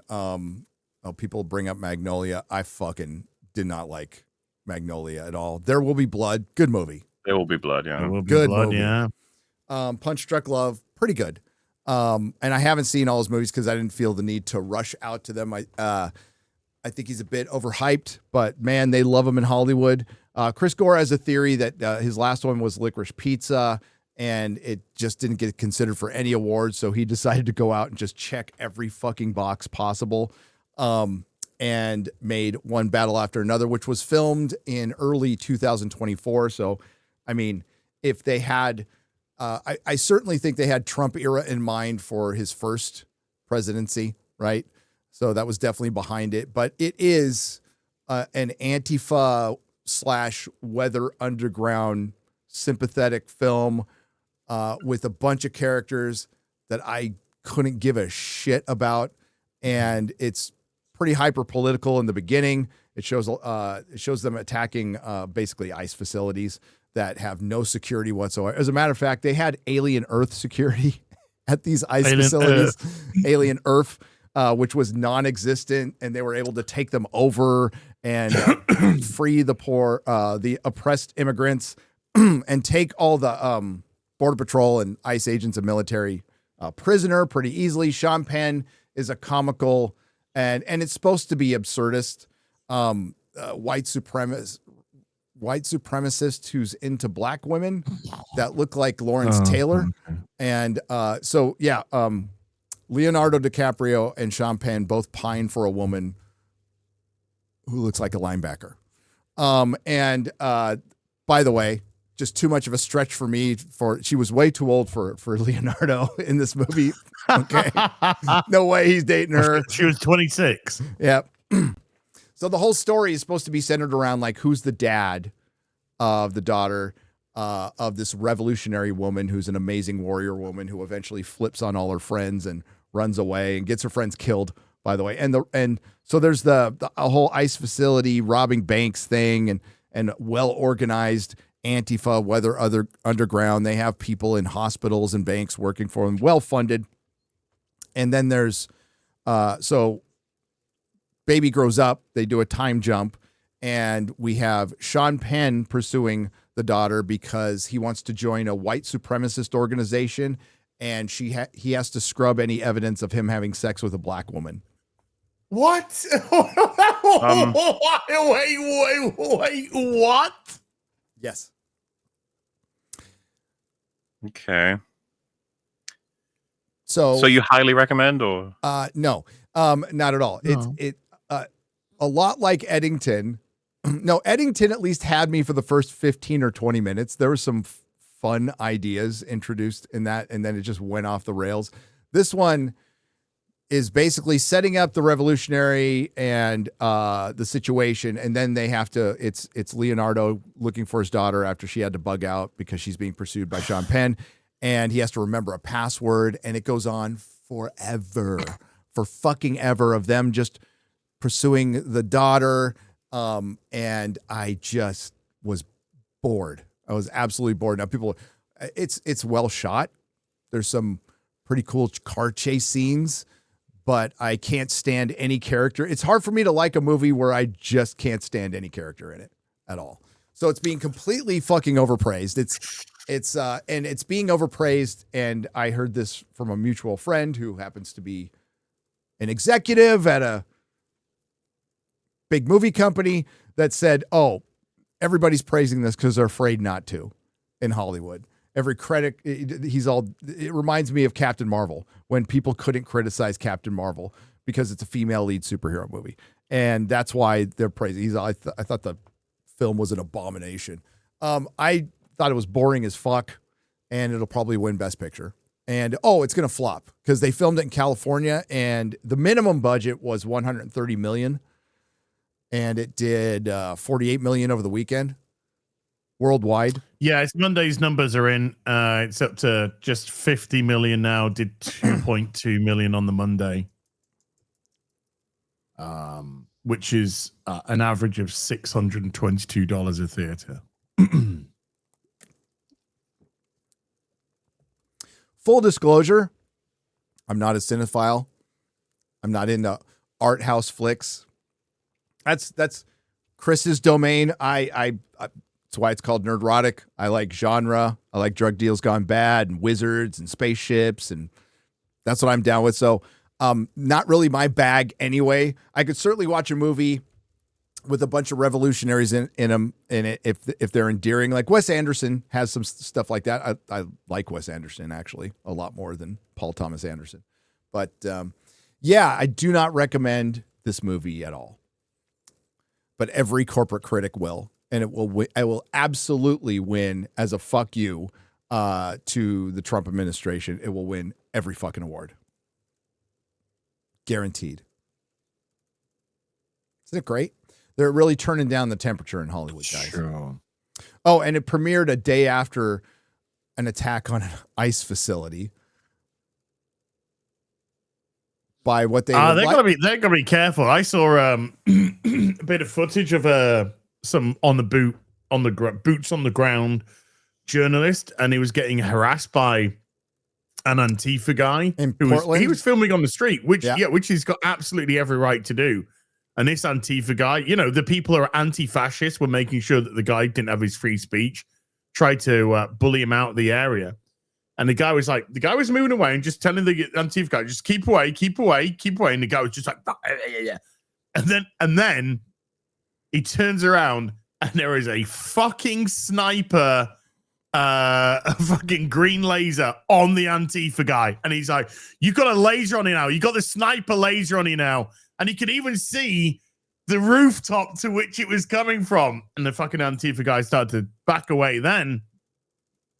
But it's like, holy shit, dude, you just drew the fucking sniper to you, mate. So they gotta be careful, those anti-fascists who don't like people to have free speech. It's funny how that one works, isn't it, really? Yeah, it's strange. Yeah, the anti-fascists who don't want people to actually see what they're doing, they don't. Yeah, okay. The anti-fascists who actually support more government, which is really bizarre. Of course. I mean, they're really bizarre. They are sponsored probably by a government. Yeah, I'm glad they didn't pull not the US one, but there is a government who is. So yeah, there was the attack on the ICE facility where it's a leftist that they're trying to call a gamer now. They're trying to blame it on gaming, of course. Because he had a PlayStation 2 in his cupboard. Fucking piece of shit. Was killed. You're not supposed to kill anybody, but he killed a couple of immigrants. Well fucking done, you piece of shit. Good thing he took himself out, took the trash out himself. Fine. Yeah, and then I'm glad they didn't pull the movie though. Like those cowards at Apple for pulling Savant, ruining my fucking weekend. I was planning to do a review, had everything planned, ready to go. Fucking Apple. Hopefully they release it soon. I'm with Jessica Chastain on this one. Release the Savant cut. Yeah, release it. Yeah, release it. Hey, Mahler. You shared. Maybe you can find a video. You shared a video of Buffy video. Oh, you want to watch that? Yeah, I do. I didn't know she was in the I Know What You Did Last Summer remake, which is funny because she died in the first one. Yeah, goes to show you how everything works. What did they de-age her? Was she like a ghost or something? Or I think so. I mean, genuinely, I haven't fucking seen it, so like, I don't know if anyone actually did see it. Yeah, I'm pretty sure it's like a dream. Because it doesn't matter what happens, you can always get people back. I don't think anybody saw that I Know What You Did Last Summer remake. I think a lot of people don't believe it actually happened. Because it sounds like such a funny movie to make another one of. It's like The Fisherman with the Hook, everyone's favorite. Oh God. What did they call it? I Know What You Did Last Summer. I think it is just. Is it I Still Know, or is it just I Know? No, I Know What You Did Last Summer. It just has the original name. One of the titles they were going to go with summer was the sequel to it back in the day. I seem to recall what you did last summer. Yeah, I Know What You Did Last Summer, 2025, 63 million worldwide. I could have sworn when it was getting like set up before it was actually made. I remember like a working title was I Always Know What You Did Last Summer, which is just funny. What does that even mean? Like, I don't know. Even when the original came out, it was seen as vastly inferior to Scream because Scream had come out and been a massive success. And then this came out and it was deemed like a, it's not very good. I know. No, it's not. It's kind of a Scream shitty. Is really good. There's a lot of teenagers getting killed by a slashing, killer. And I Know What You Did Last Summer is like one of the low tier ones. Scream's one of the higher tier ones for sure. Fuck, I missed a great opportunity with my book, which I could have titled, I Have No Fucking Idea What I Did Last Summer. Damn it. Casses. So the Buffy pilot is actually happening. I think Muller and I were kind of hoping it wouldn't. It's filmed. So it's in editing, and I don't know if it's something they're going to release, or it's just like a true pilot to where it's all internal, and then they decide to go with the series. Honestly, I would have thought they would be fast tracking it because it's perfect in this day and age, and they've got the main star as a creative lead. What else do you need, right? I don't think it'll be successful, but I would assume they would think it. Yeah. You need Joss Whedon. Joss Whedon, who was canceled for being an asshole, by the way. Mutant Enemy. Yeah. It's kind of rude how much she hasn't put any effort into getting the writers back.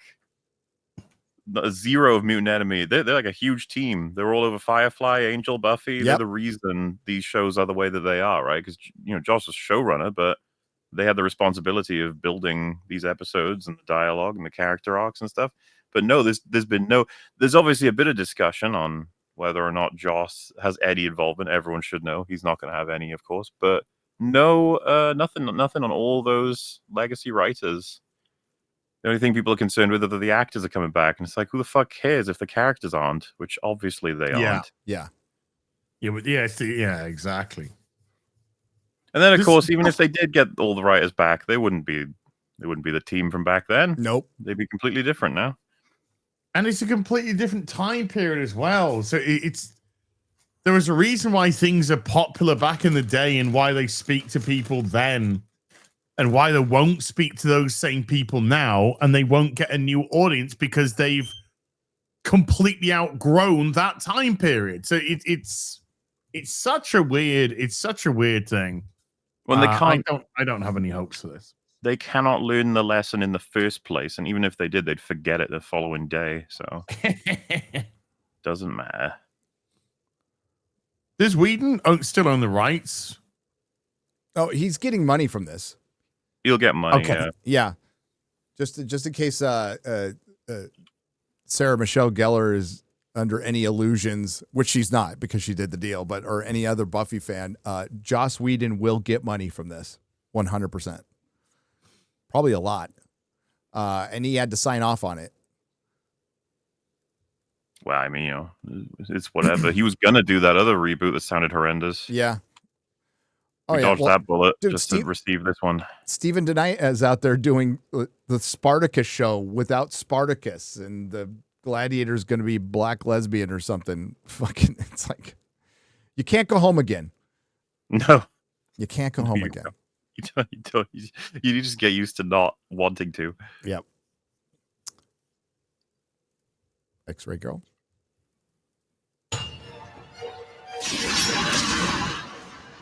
So excited for the Buffy the Vampire Slayer reboot. Of course, we've seen photos of you filming. It looks like it was maybe just the pilot so far, of course. But how excited are you to kind of step back into those shoes after all these years? Did it feel like an old friend, or did it feel like you had to find her again? Let's see. There's so little I can say about what we just shot. I will say that it's equal parts incredibly thrilling, but also it's very nerve-wracking. People have been asking for this for so many years, but everyone also has an opinion on how it should be done. And pause for a second. I'm doing it for the fans. And they have been asking for years, and who has said no over and over again? That would be her. That would be her. Her. Yes. But it was funny. She's not too wrong in the sense that, like, no. Yeah, there's about 1,000 different Buffy fans, and they're all going to be pissed when this comes out. Yep.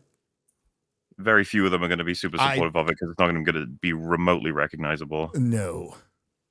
Well, half the cast is going to be missing. Yep. We're going to have a whole bunch of new people. They're not going to care to carry on the storylines. Angel's going to get slapped in the dick hard from this. Because that ending doesn't, because Spike's got to come back. We got to get him in there. He's got to have a cameo or something. So. And like the idea is like we're dealing with a new Slayer. It's like, there's like 1,000. So we're rebuilding Sunnydale. It's like, why? There's still a Hellmouth, maybe? I don't even know. It's just like what is happening? We don't know. No, and I doubt Sarah Michelle Gellar is gonna be that concerned about it. From what I've gathered, they just want to get back to the sort of happier, fluffier, warmer feelings of season like 4 and 3-ish. They want to avoid the later season's darkness. Oh, great. Oh, even though that was the best stuff. But like, it's fine. It's fine. And I'm doing it for the fans, so I hope that they love it. But I know they'll all have opinions too, and so it was made with a lot of love and a lot of passion. For a second.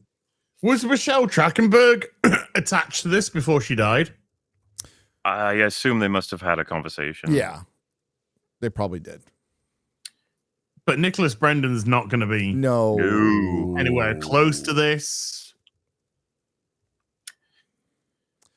I like the I worry about doing it for the fans thing. It's like if you track the timeline, it's pretty obvious she was just not interested because she'd sort of stopped her career to pursue her family, which is totally understandable and fine and everything. But she's been trying to get her career back on some form of rails for the past few years now. Do you remember she did that TV show with Robin Williams at one point? And she was in the Cruel Intentions, like Seek Boot. I don't even know. And it's just like, well, if you're gonna get your career back in any way, in a big way, what would it be? It's like it would be Buffy. So it felt a little bit inevitable. And as soon as she was on board, everyone can coalesce around her, right? Because if it's not Joss, it has to be her. Yeah, if they would have done this 10 years ago, it might have worked with Joss. Maybe. And that's a maybe. This has no prayer, but I really hope they release this pilot. I do. I mean, I'll be there. Yep. Unfortunately. production and a lot of thought behind it. And that's pretty much all. And yes, and Chloe Zhao, who's incredible and having such an amazing run. And if you haven't seen Hamnet, which I think most people haven't, some of us lucky few have already seen it. It's truly a piece of art. It's Paul Mescal and Jessie Buckley. And my early Oscar prediction, Eternals? Jessie Buckley. Right there, you heard it. Yeah, they've got like a full new cast, by the shit. way. Full new casts, pretty much. Yeah. And a new Slayer. It's just gonna be like, Jesus. They go to win a It's gonna bunch be of. so awful. There's gonna be no chemistry. How can be the new Slayer when everyone's a Slayer? That's what I'm saying. I don't even think they remember. There is no news. That doesn't even really make sense. They got shit tons of Slayers running around. They do. Yeah. They got Psycho Slayer running around. Yes, they do. Yeah. That episode's so good. I think it's going to be revenge porn on Joss Whedon. That's what I think it's going to be. Yeah, I agree. Also, this is the thing. I think a lot of people are trying to entertain in what way this could maybe be okay, when in reality, we're probably heading to the pits of hell. This is going to be something I think this is going to horrendously be awful. absolutely dripping with misandry. Apologies I for really do. the original show. No, not apologies. I think it's just going to be dripping with male hatred. I think that they're going to find it hard to resist being like, there's a couple things were wrong with the original seasons, and we got a chance here to sort of make up for it a bit, account for some things that went. Like, you remember they had that comment about how they're probably gonna undo a couple character deaths. They'll be like, because those were bad, those were wrong. It'll be that really shitty version of meta coming into the story, as though we won't have enough problems to deal with anyway.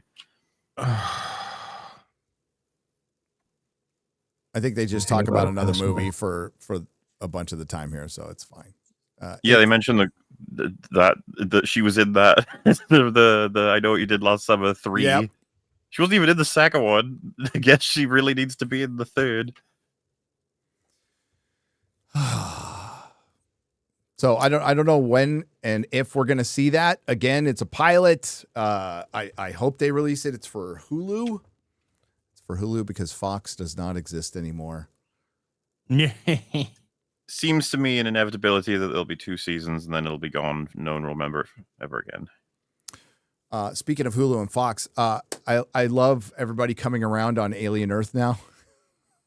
Man, are they? Are they? Yes, dude. I haven't. I just hear nothing about the show. Nothing. Which rough. Is weird considering how big a rating it popped. Well, let's here I'll pull this up. X-Ray Girl, Nielsen top 10. Bump, bump, bump. Let's see if this has been updated. Okay, so you could share this. So we got the Nielsen top 10 from August 25th to August 31st. 31st. Okay. That's my favorite day of the week. The 31st. Dinosaur. 31st, 2025. There we go. And this is overall, by the way. So K-pop Demon Hunters, of course. The Thursday Murder Club. My wife with the my wife. What? Can you smell toast, Gary? A little bit. My Life with the Walter Boys. Katrina, Come Hell or High Water. Wednesday, Bluey, SpongeBob SquarePants. The Summer I Turned Pretty. I remember that. Thunderbolts and Extant. That's overall, but we don't see Alien Earth. We don't see Peacemaker anywhere. So hit original. X-Ray Girl. Let's go to original. Well, there hasn't, in all fairness, there hasn't been Peacemaker anywhere close to these ratings for any episode whatsoever. No. Alien Earth was, I think, number one. Number one. It's now number 10. And this is like early on in the series, right? So My Life with the Walter Boys, Katrina, Wednesday, The Summer I Turned Pretty, Love Island, The Terminal List, Dark Wolf, which I like, King of the Hill, Hostage, The Hunting Wives, and Alien Earth at number 10. Peacemaker, not on the list at all. No, Man. No. It Beaten out by Alien Earth that can barely beat out anything anyway. It might be what? 11th X-Ray Girl? Yeah, it might be 11. I don't think I'd be surprised if it's in the top 20, to be honest with you. Yeah, the most important thing for the GCU is not even it's not moving the needle very much at all. No. But they have introduced Earth X Racist World, which in James Gunn's eyes is an idyllic, sunny, clean place where people are polite and nice. Yes. Interesting what you wanted to say about that, James. And also that Lex Luthor hears gay sex in the next cell. Which we surmise was Killer Croc and Dr. Phosphorus. Yeah. Killer Croc fucking Dr. Phosphorus up the ass. So that's now DC canon. Kids, can you put that on some fucking merch? You know, the merch which is saving the DCU according to they need to fucking emotionally stunted fucking people. They need to release a new Who's Who of DCU, which is like basically their guide and bisexual orgies and Dr. Phosphorus, anal sex in prison. Killer Croc in Bellevue. Like what? Prison sodomy made its first appearance, and yeah. Also filming his wife having sex with every one of his characters. Yeah, fucking everyone, but yeah. That's not weird at all, guys. It's not weird at all, man. So yeah, Alien kink, dude. Alien Earth, dude. I watched a lot of your EFAP. I think you pretty much covered it. Yeah, 8 hours usually manages to, get around to hour per episode, I guess, on average. But it was so funny. There was like this assumption, we can blast through the episode 5 prequel episode sort of thing. That'll be fine because we'll just sort of summarize, there's a crew, they all get killed, and then the show begins. We completed it at about, I think, 2 hours and 20 minutes in. Yeah. So we're like, right. There's just so much to say. Dude, I was fucking around doing some housework and stuff, listening to you guys all fucking day. Holy shit, was that show a bad idea? Like from beginning to end. It's horrific. At no point do they tell you like how Wendy can control machines, control synths. She's on the same she's on the same Wi-Fi signal, whatever. How in the fuck can she communicate? How can a robot communicate telepathically with the fucking organic being? Again, they Deus Ex Machina at her in the first episode when they said technology to the primitive would just be perceived as magic, and who knows what these bodies can do, even though we fucking made them. Well, yeah, when they were asking her, like, what was she hearing from the aliens? Like, you built her. Her microphones are your technology. Yes. What do you mean? She's not a magical being. What are you talking about? You're recording everything she's seeing and hearing. You can control her hearing. You can control her emotions. Her speech. You can control everything. But you can't put a failsafe in her. No. You can't build a cage that would hold superhumans. It's inexplicable. But it's not like they even made them with the pretense that they absolutely understood the technology and everything, and they had full control over these kids. They made them. They made the bodies. They put the kids in, and they just went, "Who knows? Let's see what happens. Who knows what you could fucking do?" By the way, we're not going to even do any fucking testing on you whatsoever. The first thing we're going to do, send you into a fucking war zone. Like, teach them basic morality. That's not even a thing they bothered with. No. There was no scene where they're like, do you know helping people is nice? They didn't even get that. So not a surprise they turned out to be psychopaths. It's amazing that they could figure out that the xenomorph was a she and the little eyeball was a she. Yeah. But they couldn't figure out things like surveillance and security and fail-safes. He's absolutely a boy until... he's a boy. Robert, I was going to say Robert was mentioning it last night when the eyeballs in the sheep and it figures out pi and you guys, I think you brought it up too, Millar, and he's writing numbers. Cavalier's writing numbers. Like, how in the fuck does an eyeball in a sheep recognize the number 3? Well, yeah, because as much as you could try to argue like units can be fundamentally across all kinds of languages and stuff, it's like, yeah, but that particular use of symbols is not what he would have learned on his universal planet. Yeah.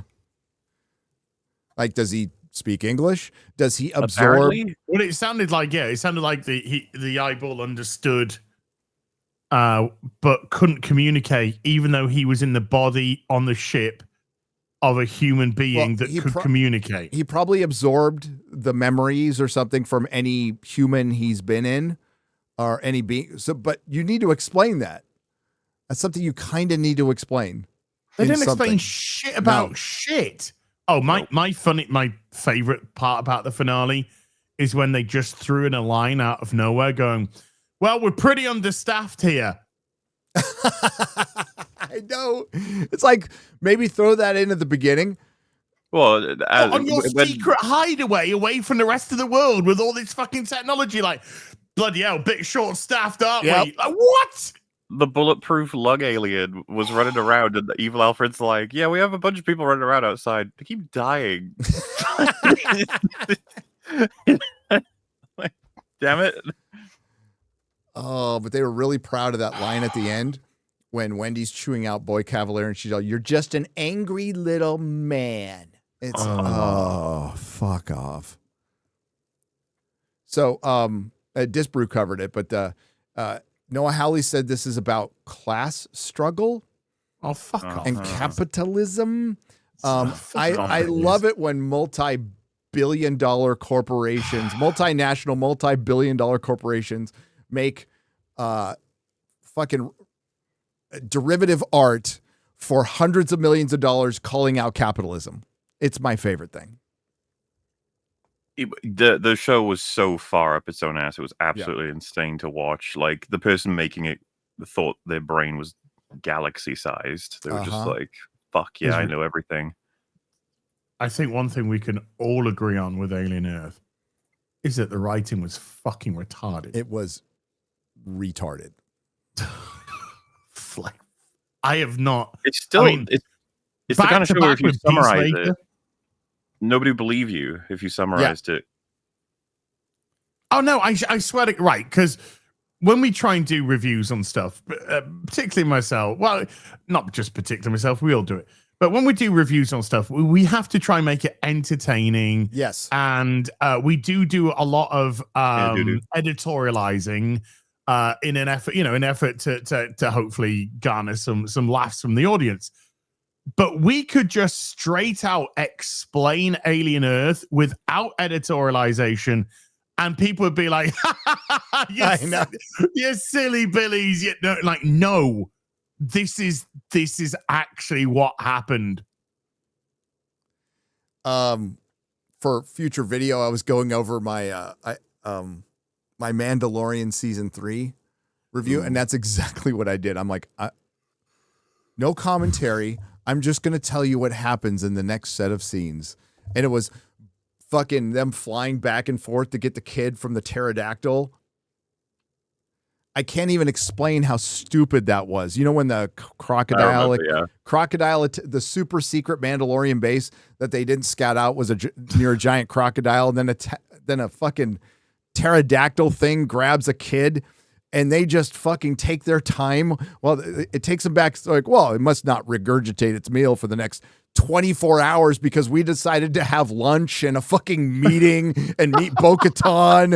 And it's like, what the fuck are they doing?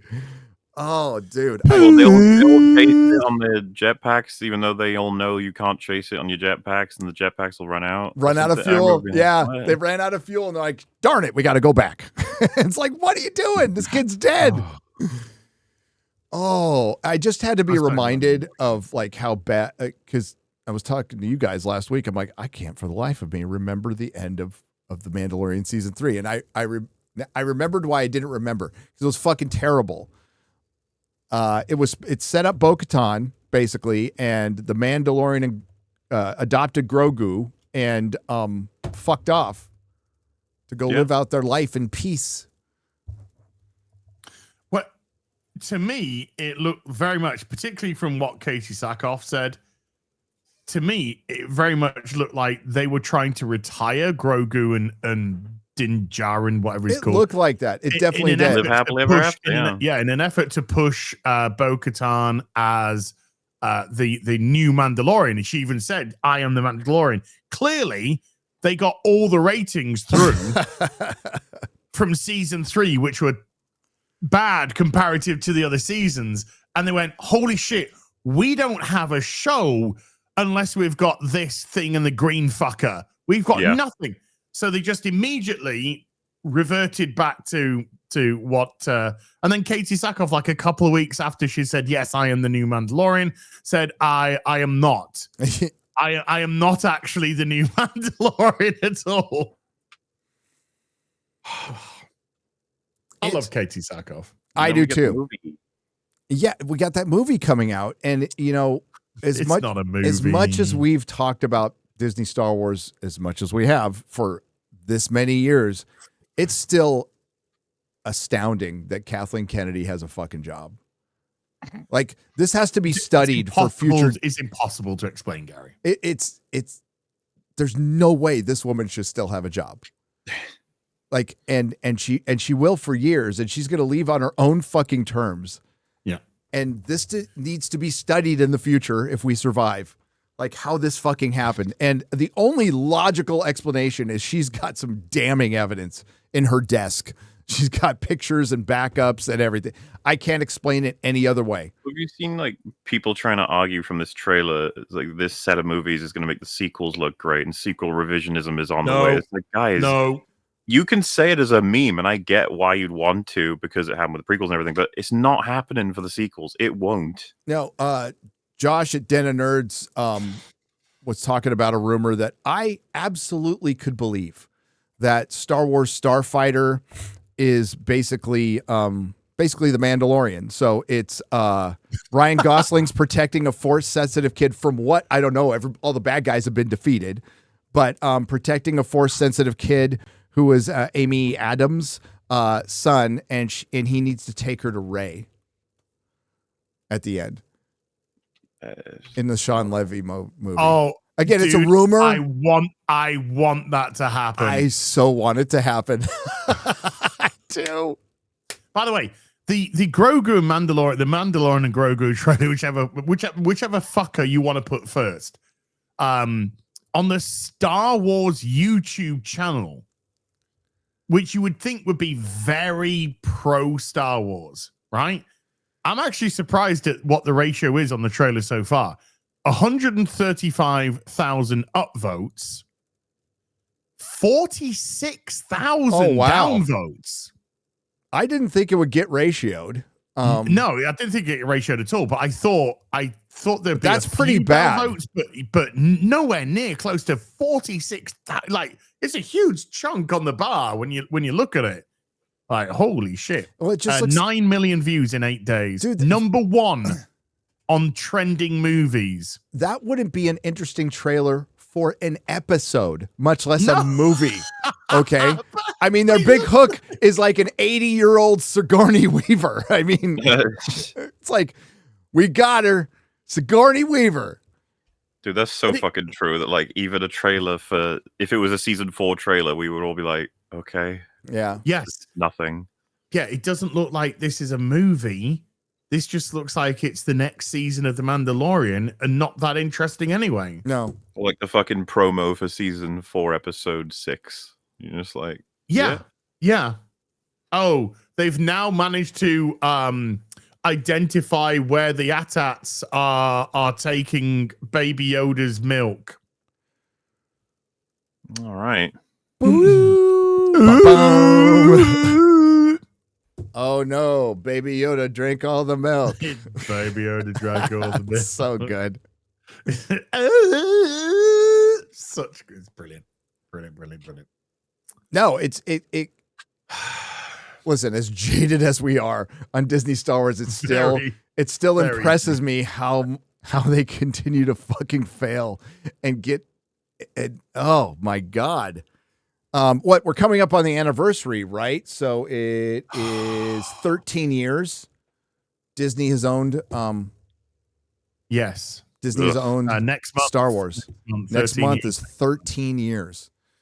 We're coming up on a 50th anniversary, and they have no fucking idea what to do. And these are highly paid people.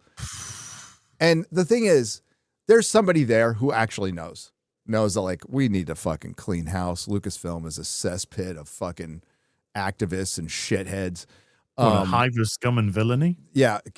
Kathleen Kennedy is a fucking moron who was just propelled by the work of better men.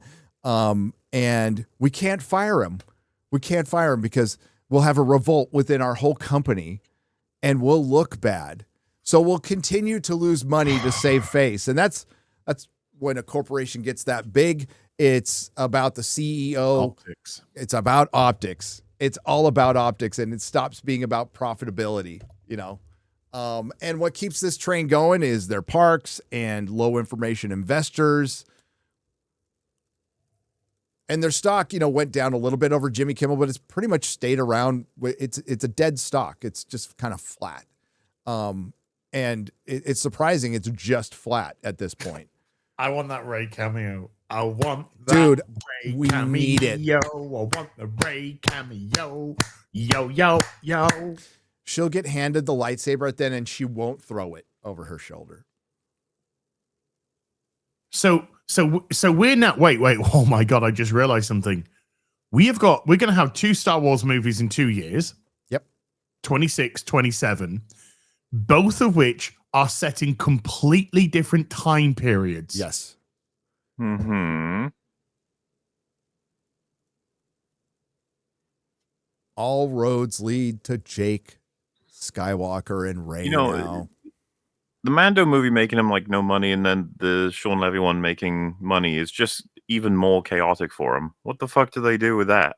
But do they? Does it? That's just the thing. Well, it's kind of what I'm getting at, is that if that was to happen, it's still a nightmare for him. Yep. It would be a nightmare if it'd still be a nightmare if Mandalorian made money and the Sean Levy one didn't. I think that's more durable for them, because they'd be like, well, then another Mando movie go. But the thing is, I can see the bean yeah. They've got more. It has no prayer. Okay, so Star Wars movies are supposed to make $1 billion. They just are. This one will. I don't think either of them are going to make $500 million. I think the Sean Levy one probably has the most chance.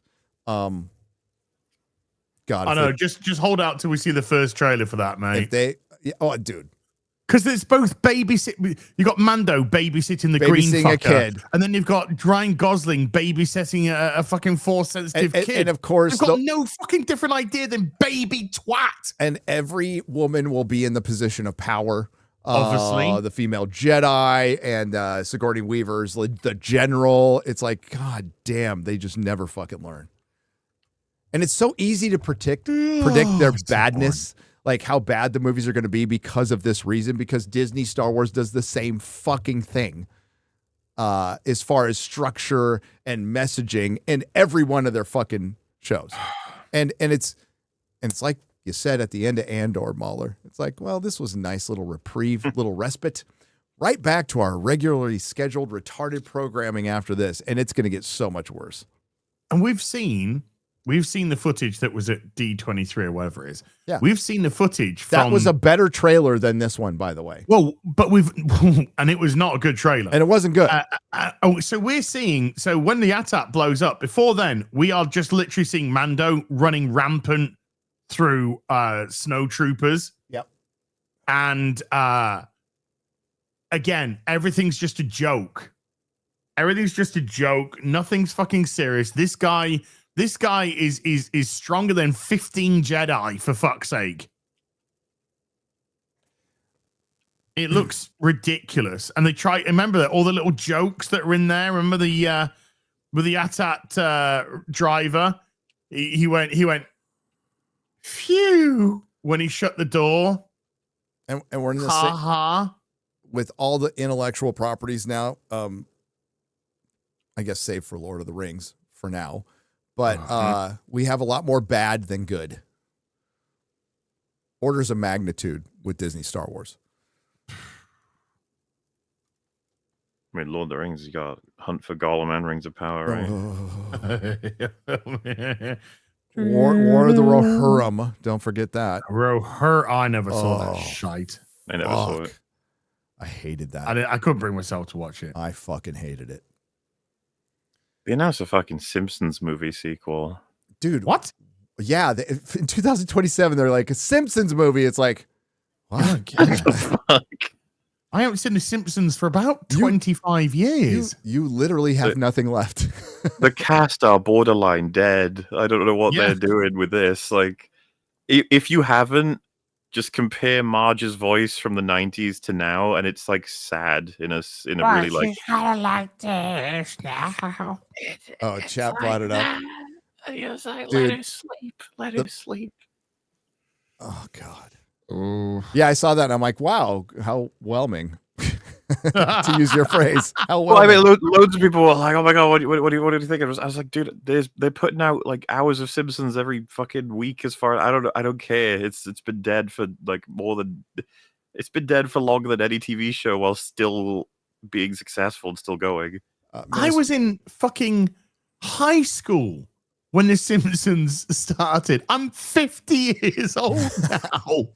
And this thing is still going for some reason. Well, it's conventional wisdom that the best seasons were 1 to like 8, and it's on 307 or something. It spans the entirety of my relationship with my wife. We started dating in high school, watching, which is fucking ages, dude. Tracy Ullman. We were watching Simpsons on the Tracy Ullman show. Yeah. When we first started dating back in 1750. Oh, let's get the soups. It's Dude, you got 15 minutes and you got to go. yes. We'll push it a little bit, but yeah.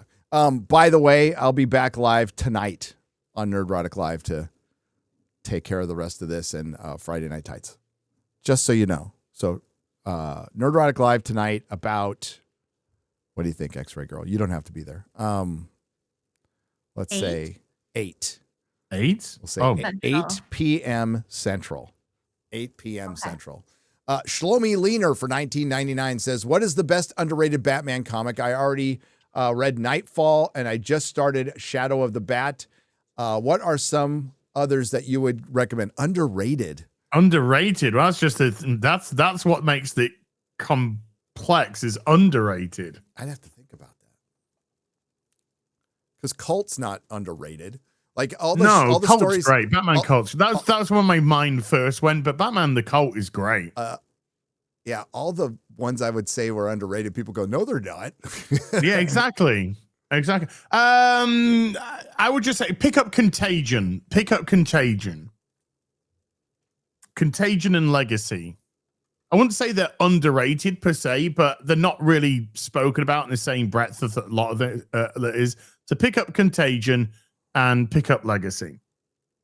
They are actually stories from the books, but you can get Contagion and Legacy. You should be able to get them in trade paper. I love the old school Brave and the Bold, which was kind of in its own like universe, but it was goofy and fun, and the art was brilliant. Angela Rose for 50. Oops, almost hit the wrong button.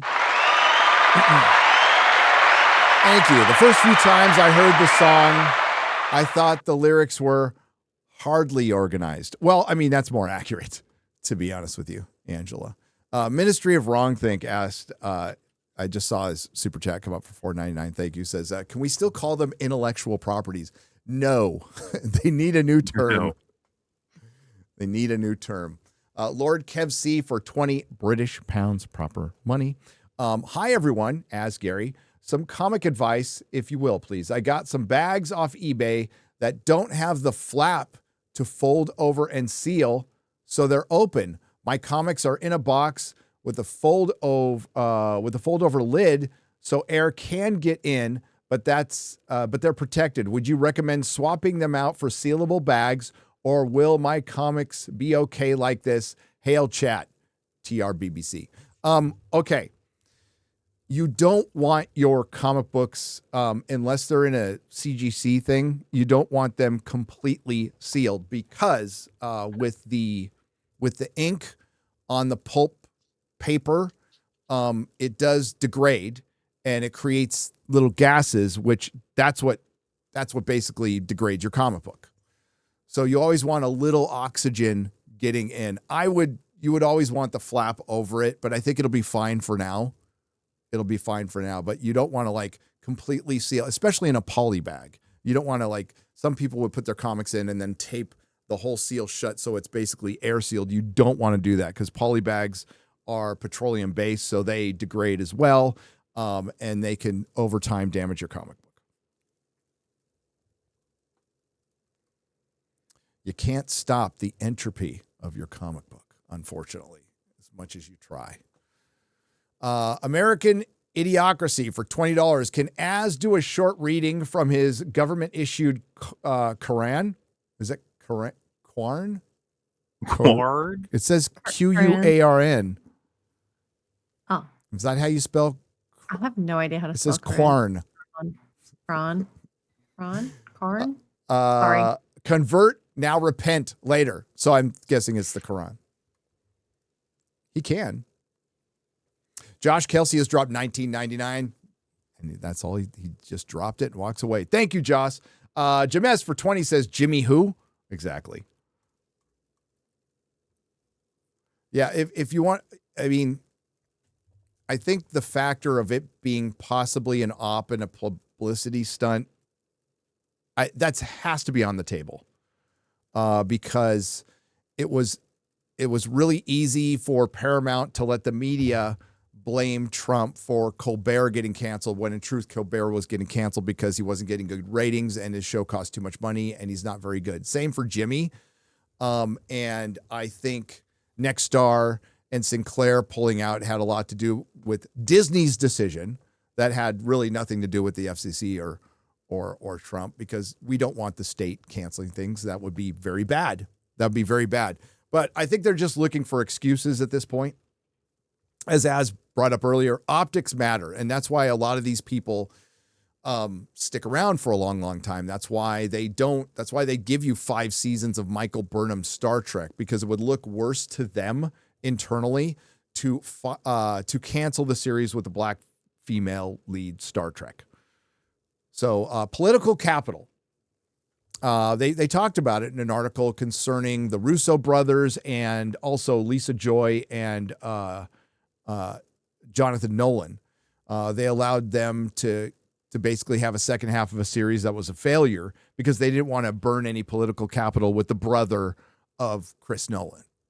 So they're willing to pay $300 million and lose it so they don't look bad. That's how stupid these things are. And that's why we're seeing studios gobble each other up. There's people who want to buy Warner Brothers. I think it's Netflix and Paramount. I think Netflix could. I don't think Paramount could. It's certainly possible. And the legacy studios will start disappearing, and they will just become a subsidiary to Silicon Valley. Mall Man just watched your EFAP on the Iron Giant and thought of another classic animated movie you guys could cover when you have time. And it's my favorite animated movie of all time, The Land Before Time, says Dawnbreaker for $10. Yeah, that's a fair shout. I mean, we're just going to gradually start going through just all of the bestest movies of ever. We've done a handful. The next one, well, yeah, we haven't locked it in yet, but we're doing one for Halloween for sure. And it's one I've wanted to talk about, a spooky movie. Ooh. Terry Masters for $9.99 just saw a report that I saw this report too, that WB delayed Mortal Kombat 2 because of how successful and profitable Superman was. And then he goes, ha ha ha ha. Also, congrats on the book. Can't wait to read it. And Saints and Sinners was terrific. Oh. Yes, there was a report out there that was making the rounds on Twitter that they delayed Mortal Kombat 2 because they've made enough money this year. That is absolute garbage. Johnny, do you think people are fucking stupid? I don't know which report that came from, whichever place that came. Shut your fucking business down now. You hire fucking retards. You're retards yourself. No fucking corporation in the history of corporations gone, do you know what? Let's stop fucking trading for the rest of the year. We've made enough fucking money. You spastics! You fucking idiots! You fucking melted brain tossers! Fucking Superman has broken the fucking emotionally stunted fucking men. It really has. The fucking emotionally stunted, emotionally fucking fragile. Holy fucking shit. The movie was shit. Get on with life. Get on with life. It was shit. Gun shit. He doesn't know how to make classical heroes. He only knows how to fucking subvert wankers. Because he's a wanker. It's the only thing he knows how to do. Shut your business down. Go home. Fucking get a life. Warner Brothers, that's $15 billion in debt, went, you know what, guys? We made enough money this year. Made enough money this year. Wrap it up, folks. Wrap it up. Let's call it a day. Wrap it up, everyone. Pencils down. Fucking cameras down. We've got enough. We've done enough. Go home. See you January the 1st, fuckers. What a fucking absolute lunatic. Superman the movie has become a test of how much Tylenol your mom took. Okay. Yeah, it's become it's a retard test. It is. It's a literal retard test. It is nuts what's happened. One of my favorite characters. It's like the most fucking divisive thing out there right now. Oh, Jesus.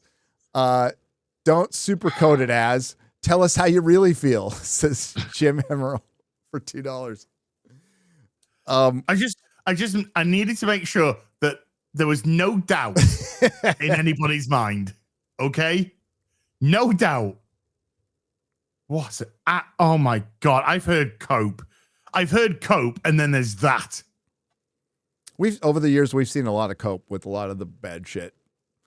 Oh, this is in the top 2. I can't think of a cope that beats this right now. Corporation went, yeah, let's pack it up for the year. We've made enough dosh from a movie which gross took 615 million world fucking wide, and isn't even in the fucking, was it? It's gonna be like the 8th movie, top grossing movie of the year, and it's about to be overtaken by 2 more. Well, Wicked, we made fucking shitloads of fucking cash. Yeah.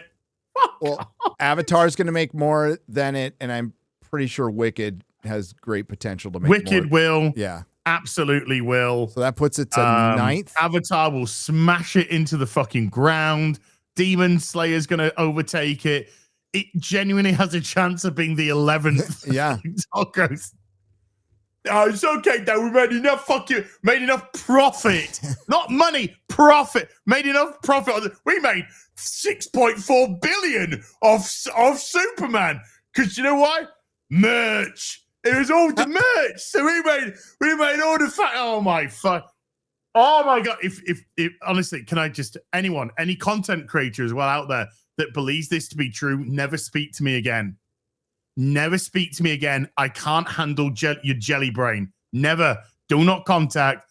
Don't want anything to do with you. Have a nice life. But fucking hell.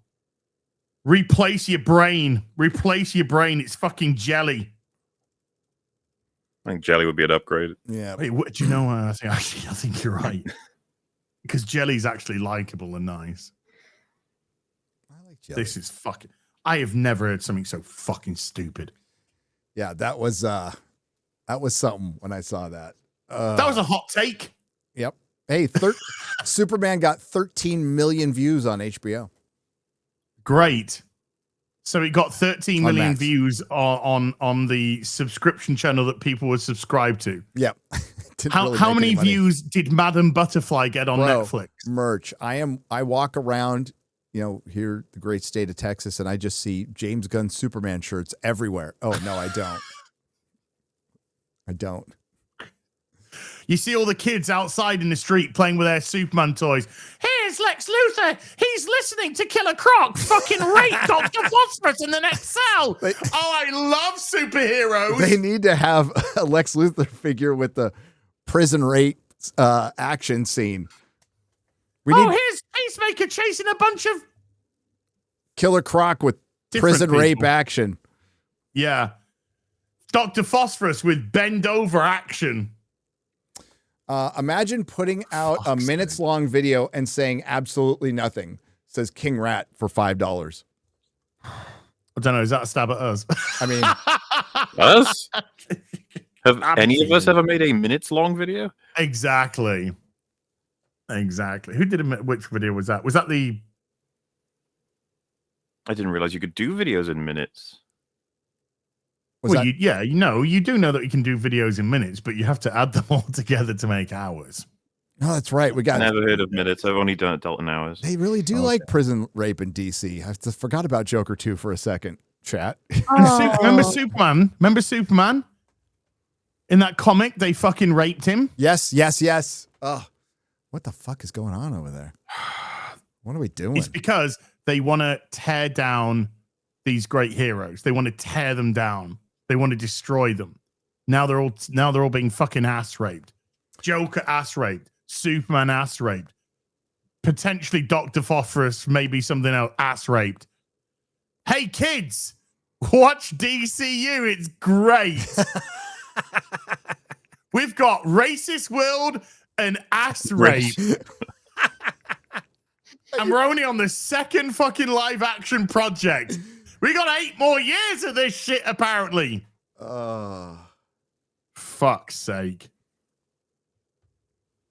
Absolute window lickers. Well, yeah, that's I mean, it's Twitter, right? But in some cases, it's like, yeah, people are definitely giving Superman and Peacemaker a pass when they haven't given passes to other things that are arguably not as bad as Peacemaker season 2. Nothing Zack Snyder has done is worse than fucking Peacemaker. Nothing. Like, Gary, the whole sort of the point about Star Wars moving on from people aren't even discussing the story of Star Wars as it's progressing. It's more so discussing the films. Mm-hmm. Like it's become a meta Ouroboros into blah, blah, blah. It's just like, I mean, that's kind of broadly happening to all of media, right? Online discussion. It's like people are more interested in discussing whether or not they should be liking or not liking stuff as opposed to what it is. Yeah. Like the conversation's always just about the meta. It goes up a tier every single time. And yeah, it just feels like it didn't matter what James Gunn's Superman was ever going to be about. It just didn't matter. No. This conversation was going to be happening this way no matter what. And it turns out it wasn't about anything. I mean, it's pretty shit. Like, I don't know. It's hard to be inspired by it. Best of luck. Graham Nolan. There's nothing to be inspired about the Superman movie. Wrong. No. That Superman is not. I like David Cornsweet. I think he could make a good Superman with the right material. But I can't look up. There's nothing that I saw in that film that made me go, I look up to that Superman at all. Nothing. Nope. Nate Shun for $2 says, so is Marvel Zombies yet another example of horrifically disfigured and ugly characters being exclusively evil, as RTD complained? Yeah. I mean, the highlights of it are Riri dies, Captain Marvel's already dead, and she's fighting Icarus in some eternal battle. How did she get beaten by zombies? How does that make sense? How does that work? Oh, who? Marvel, Captain. Isn't she like a god? She becomes one. So she becomes one, and she's fighting, I guess, a Icarus who isn't. No, human. I mean, like he's. How do they? So how do they turn into zombies? Like, do they get bitten? Yeah. So it's a plague. So how did that happen to Captain Marvel? Oopsie doopsies. She's sleeping. Maybe. I guess so. Well, there's other superheroes getting zombified. Like they introduce like kind of an interesting thing, like the Pym particle gets out and during the chaos of San Francisco. There's like giant bugs and people and giant zombies. Then it gets immediately ruined with the screeching voices of Shang-Chi and fucking Marvel's Katie. Oh my God. And I'm just, oh my God. And I guess they did this thing years ago, right? But it's what I said it was. It is Marvel Phase 4 and 5 characters fighting the zombies of Marvel Phases 1 through 3. So it's indicative of what Marvel is right now. It's a zombie franchise eating itself. Real BBC, Bints, Burkas, and Camels. Says Arg another name for $9.99. Coop for $5 for Az. How can I expect Az to say my name properly when he calls soccer football, doesn't like microwave tea, and can't properly say aluminum? This guy is the one who wrote the article saying that Warner Brothers have made enough money this year. That might be the most Twitter thing to come out this year, to be honest with you, in a fucking insane year. It's kind of one of those things that you hear and you're just like, do you know what? Actually, I am out with social media. I'm out. It's brain rot. It's absolute rot. Mahler and Az, Saints and Sinner rocks. Thanks for sending it so quickly. I assume you sent each copy personally, and I was near the top of your list. Yes. That is exactly how it went down. Rob Otrin, yes, they've actually been mailing copies while they were on the live stream. Yeah. If they made, that's why I vanished for like 5 minutes just then, and I wasn't taking a shit. Gary's at the bottom of the list. Obviously. Oh, Gary, I've contacted Rippaverse. You don't need to. It's fine. Your Saints and Sinners is leaving today. Your Saints and Sinners is leaving the building today. I just want to read it. That's all. Why don't you read it, Boo? Dawnbreaker for 10 says, oh no, who left all these unprotected missing USSR era weapons in the middle of London? I sure hope none of them, of those oppressed UK citizens find them. Oh well, it's tea time. Be back in an hour or two. Mahler, I posted my take on EFAP background that I modified from a screenshot and altered with eye paint on a laptop. Please take a look when you can, says Albert, not a retro, for 5 Canadian pesos. Where was it posted? Sorry? Where's it posted? Yeah. Discord. I don't know. Right? Hey. Twitter. Your mom's house. Okay. I will keep an eye out for it. Yeah. Chris, 1306 for 35 Zardozes says, Mahler, do the Chuck voice again. The Chuck voice? Oh, do they mean Chucky? Chucky. Well, it's just... It's it's just Brad Dourif going fucking nuts on each of those movies, but it keeps changing too. If you pay attention to it, I think I'd still. Did you guys ever hear the Mark Hamill one? No. It's horrendous. Oh yeah, I did. Yeah. Like, I'm not exactly the kind of person that thinks Chucky is sacred and no one should ever blah blah blah blah blah. But like, holy fuck, the remake was absolutely horrible, and they didn't have him do like a bad impression of Brad Dourif. They just had him do like a, hi, I'm Chucky, wanna play? And it was just like, what the fuck? Because I know Mark Hamill's capable of like voice acting. Yeah, I'm just trying to think of, so like let me just get a Chucky quote.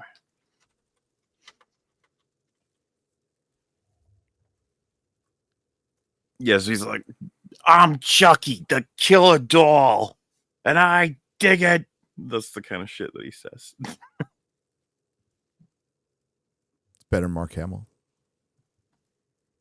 It is. My son likes Chucky. Just wanted to let you know. He's funny. I mean, Chucky's an LGBTQIA plus unlimited ally. Really glad. If it's Brad Dourif doing the voice, I'm game. Brad Dourif. He's great. Fucking I love legend. Yeah. Fucking legend. Mahler, for Bone God, did you sketch any of that, or did you just describe it to the artist? Well done on Saints and Sinners, you and Az. I for $5. Sure did sketch a storyboard. It's a very funny looking storyboard. I saw it. It's got some very emotive stickman in it. But I will say that there is an image for the creature that I ended up being kind of happy with in terms of like what I was trying to get across. So I guess there's an original sketch for that. I don't know if it'll be seen at some point, maybe. I loved Bone God. It was great. Chasing Ghosts got me interested in getting some Isom comics. My favorite Bond actors: number 1, Dalton, Connery, number 2, Brosnan, number 3, 4, Craig, 5 more, 6, Lazenby. Fucking Craig being above more. Zodlander, rethink that. I need you to rethink all of your life choices. Putting Craig over Roger Moore. I love you, man. We're going all in on the chat today. What the hell? Thank you for the 100 Swedish krona. I love you. Alien Earth's final. What the fuck? They literally made it a communist allegory. Dear God, this isn't funny anymore. This is the end game of their propaganda in our media. It only gets worse. Yes. A bunch of rich Hollywood elitists really love them some communism, thinking that they will still be able to be the rich Hollywood elitists that they are in that system. They're so fucking retarded. Wayward Noodle for $10. Gary sent you an email about Chris Gore's new con idea. Think it's a great idea. If interested, let me know. Again, I mean, if I'll be real, the only way, because I talked a little bit about it to Jeremy, and we've talked about this in the past, and it is hundreds of thousands of dollars, minimum $100,000 up front, planning, unions, getting a building, getting space, putting up a website, basically hiring a staff of employees. Like, this is way beyond me, way beyond anything I could or would do. But I would support if somebody else wanted to do it. But I think in the meantime, I think we could do live shows. I think that's way more doable, like our buddies at Unsub do. And I can even talk to Eli about it. As a matter of fact, I chatted with him yesterday. But we'll see, and maybe some other people with bigger ideas. It was great. It was awesome being retweeted by Zachary Levi and bumped by Benny Johnson. And Chris is certainly enthusiastic about the idea. I just want to temper the expectations because I had a hard enough time putting together a book. It's just, and you guys know me. Could I organize a con? You could be honest. Guy, you can't organize a fucking stream. I know. But if we could find somebody to do it, sure. Ariel Kai for $5 says, overheard in the chat last night from the Saskas when the subject of Az came up. We need more of him. We need more of Az? More ass? More ass? More ass? All right, we're going to wrap it up there, and I'm going to get the rest tonight. Nerdrotic Live, 8 p.m. Central. We'll wrap these up. Sorry, I got to bail out early, but I got a video. We can do one more. What's one more we should do? One more day. Albert Not a Retro for 10 Canadian pesos says, Benedict Arnold was a great patriot British who temporarily lost his way. You only won the treasonous insurrection because the French saved you. God save the king. Long live the Commonwealth. Ifs and buts were candy and nuts. We'd all have a merry fucking Christmas. We still fucking won. We stole your shit. We bitch slapped you. We sent you fucking home. It's ours now. Deal with it. 1776. Well, actually, it's China's, but okay. It's China's now, okay? 250th anniversary of our great nation next year. Can't fucking wait. Can't wait. All right, so Az, what do you got coming up? Ripping the Silver back tomorrow over on Eric's channel. Obviously, probably quite a bit to discuss in that. And then we'll probably be arranging a post Saints and Sinners stream. So stay tuned for that. People on the gaming channel, I'm going to go record the next part of Days Gone now. So stay tuned for that part 7. Friday Night Tights, afternoon tea with us on Sunday. Sunday fun day on Sunday. No Cara this week, but I'll get Mr. Porkchop to fill in for her and other stuff. Okay. See you soon. Mahler, what do you got coming up? I believe this Saturday shall be Retarded Avengers number 2. Yes. Superman. What? What? I think you didn't understand how this works. The format Retarded Avengers is loads of videos put into one. Okay, so it's okay. Got it. So the first one was Thunderbolts. It didn't mean that the Thunderbolts are Retarded Avengers, which is also true. It meant it's a bunch of videos put it's together. A series. It's a series name, Retarded Avengers. Love it. We got people seem to like it the first time around, so we're doing them this Saturday for Superman, as far as I know. This time I'm not creating the video. Fringy is. Ooh. Yeah. So, and I think he's already got some ideas for what he wants to do. Also, as far as I'm aware, literally like 2 hours from now, 104 minutes, Little Platoon's releasing his video on Superman, which is more than 4 hours long. As far as I'm aware. Wow. Let's go. He's gunning for it hard. He's good.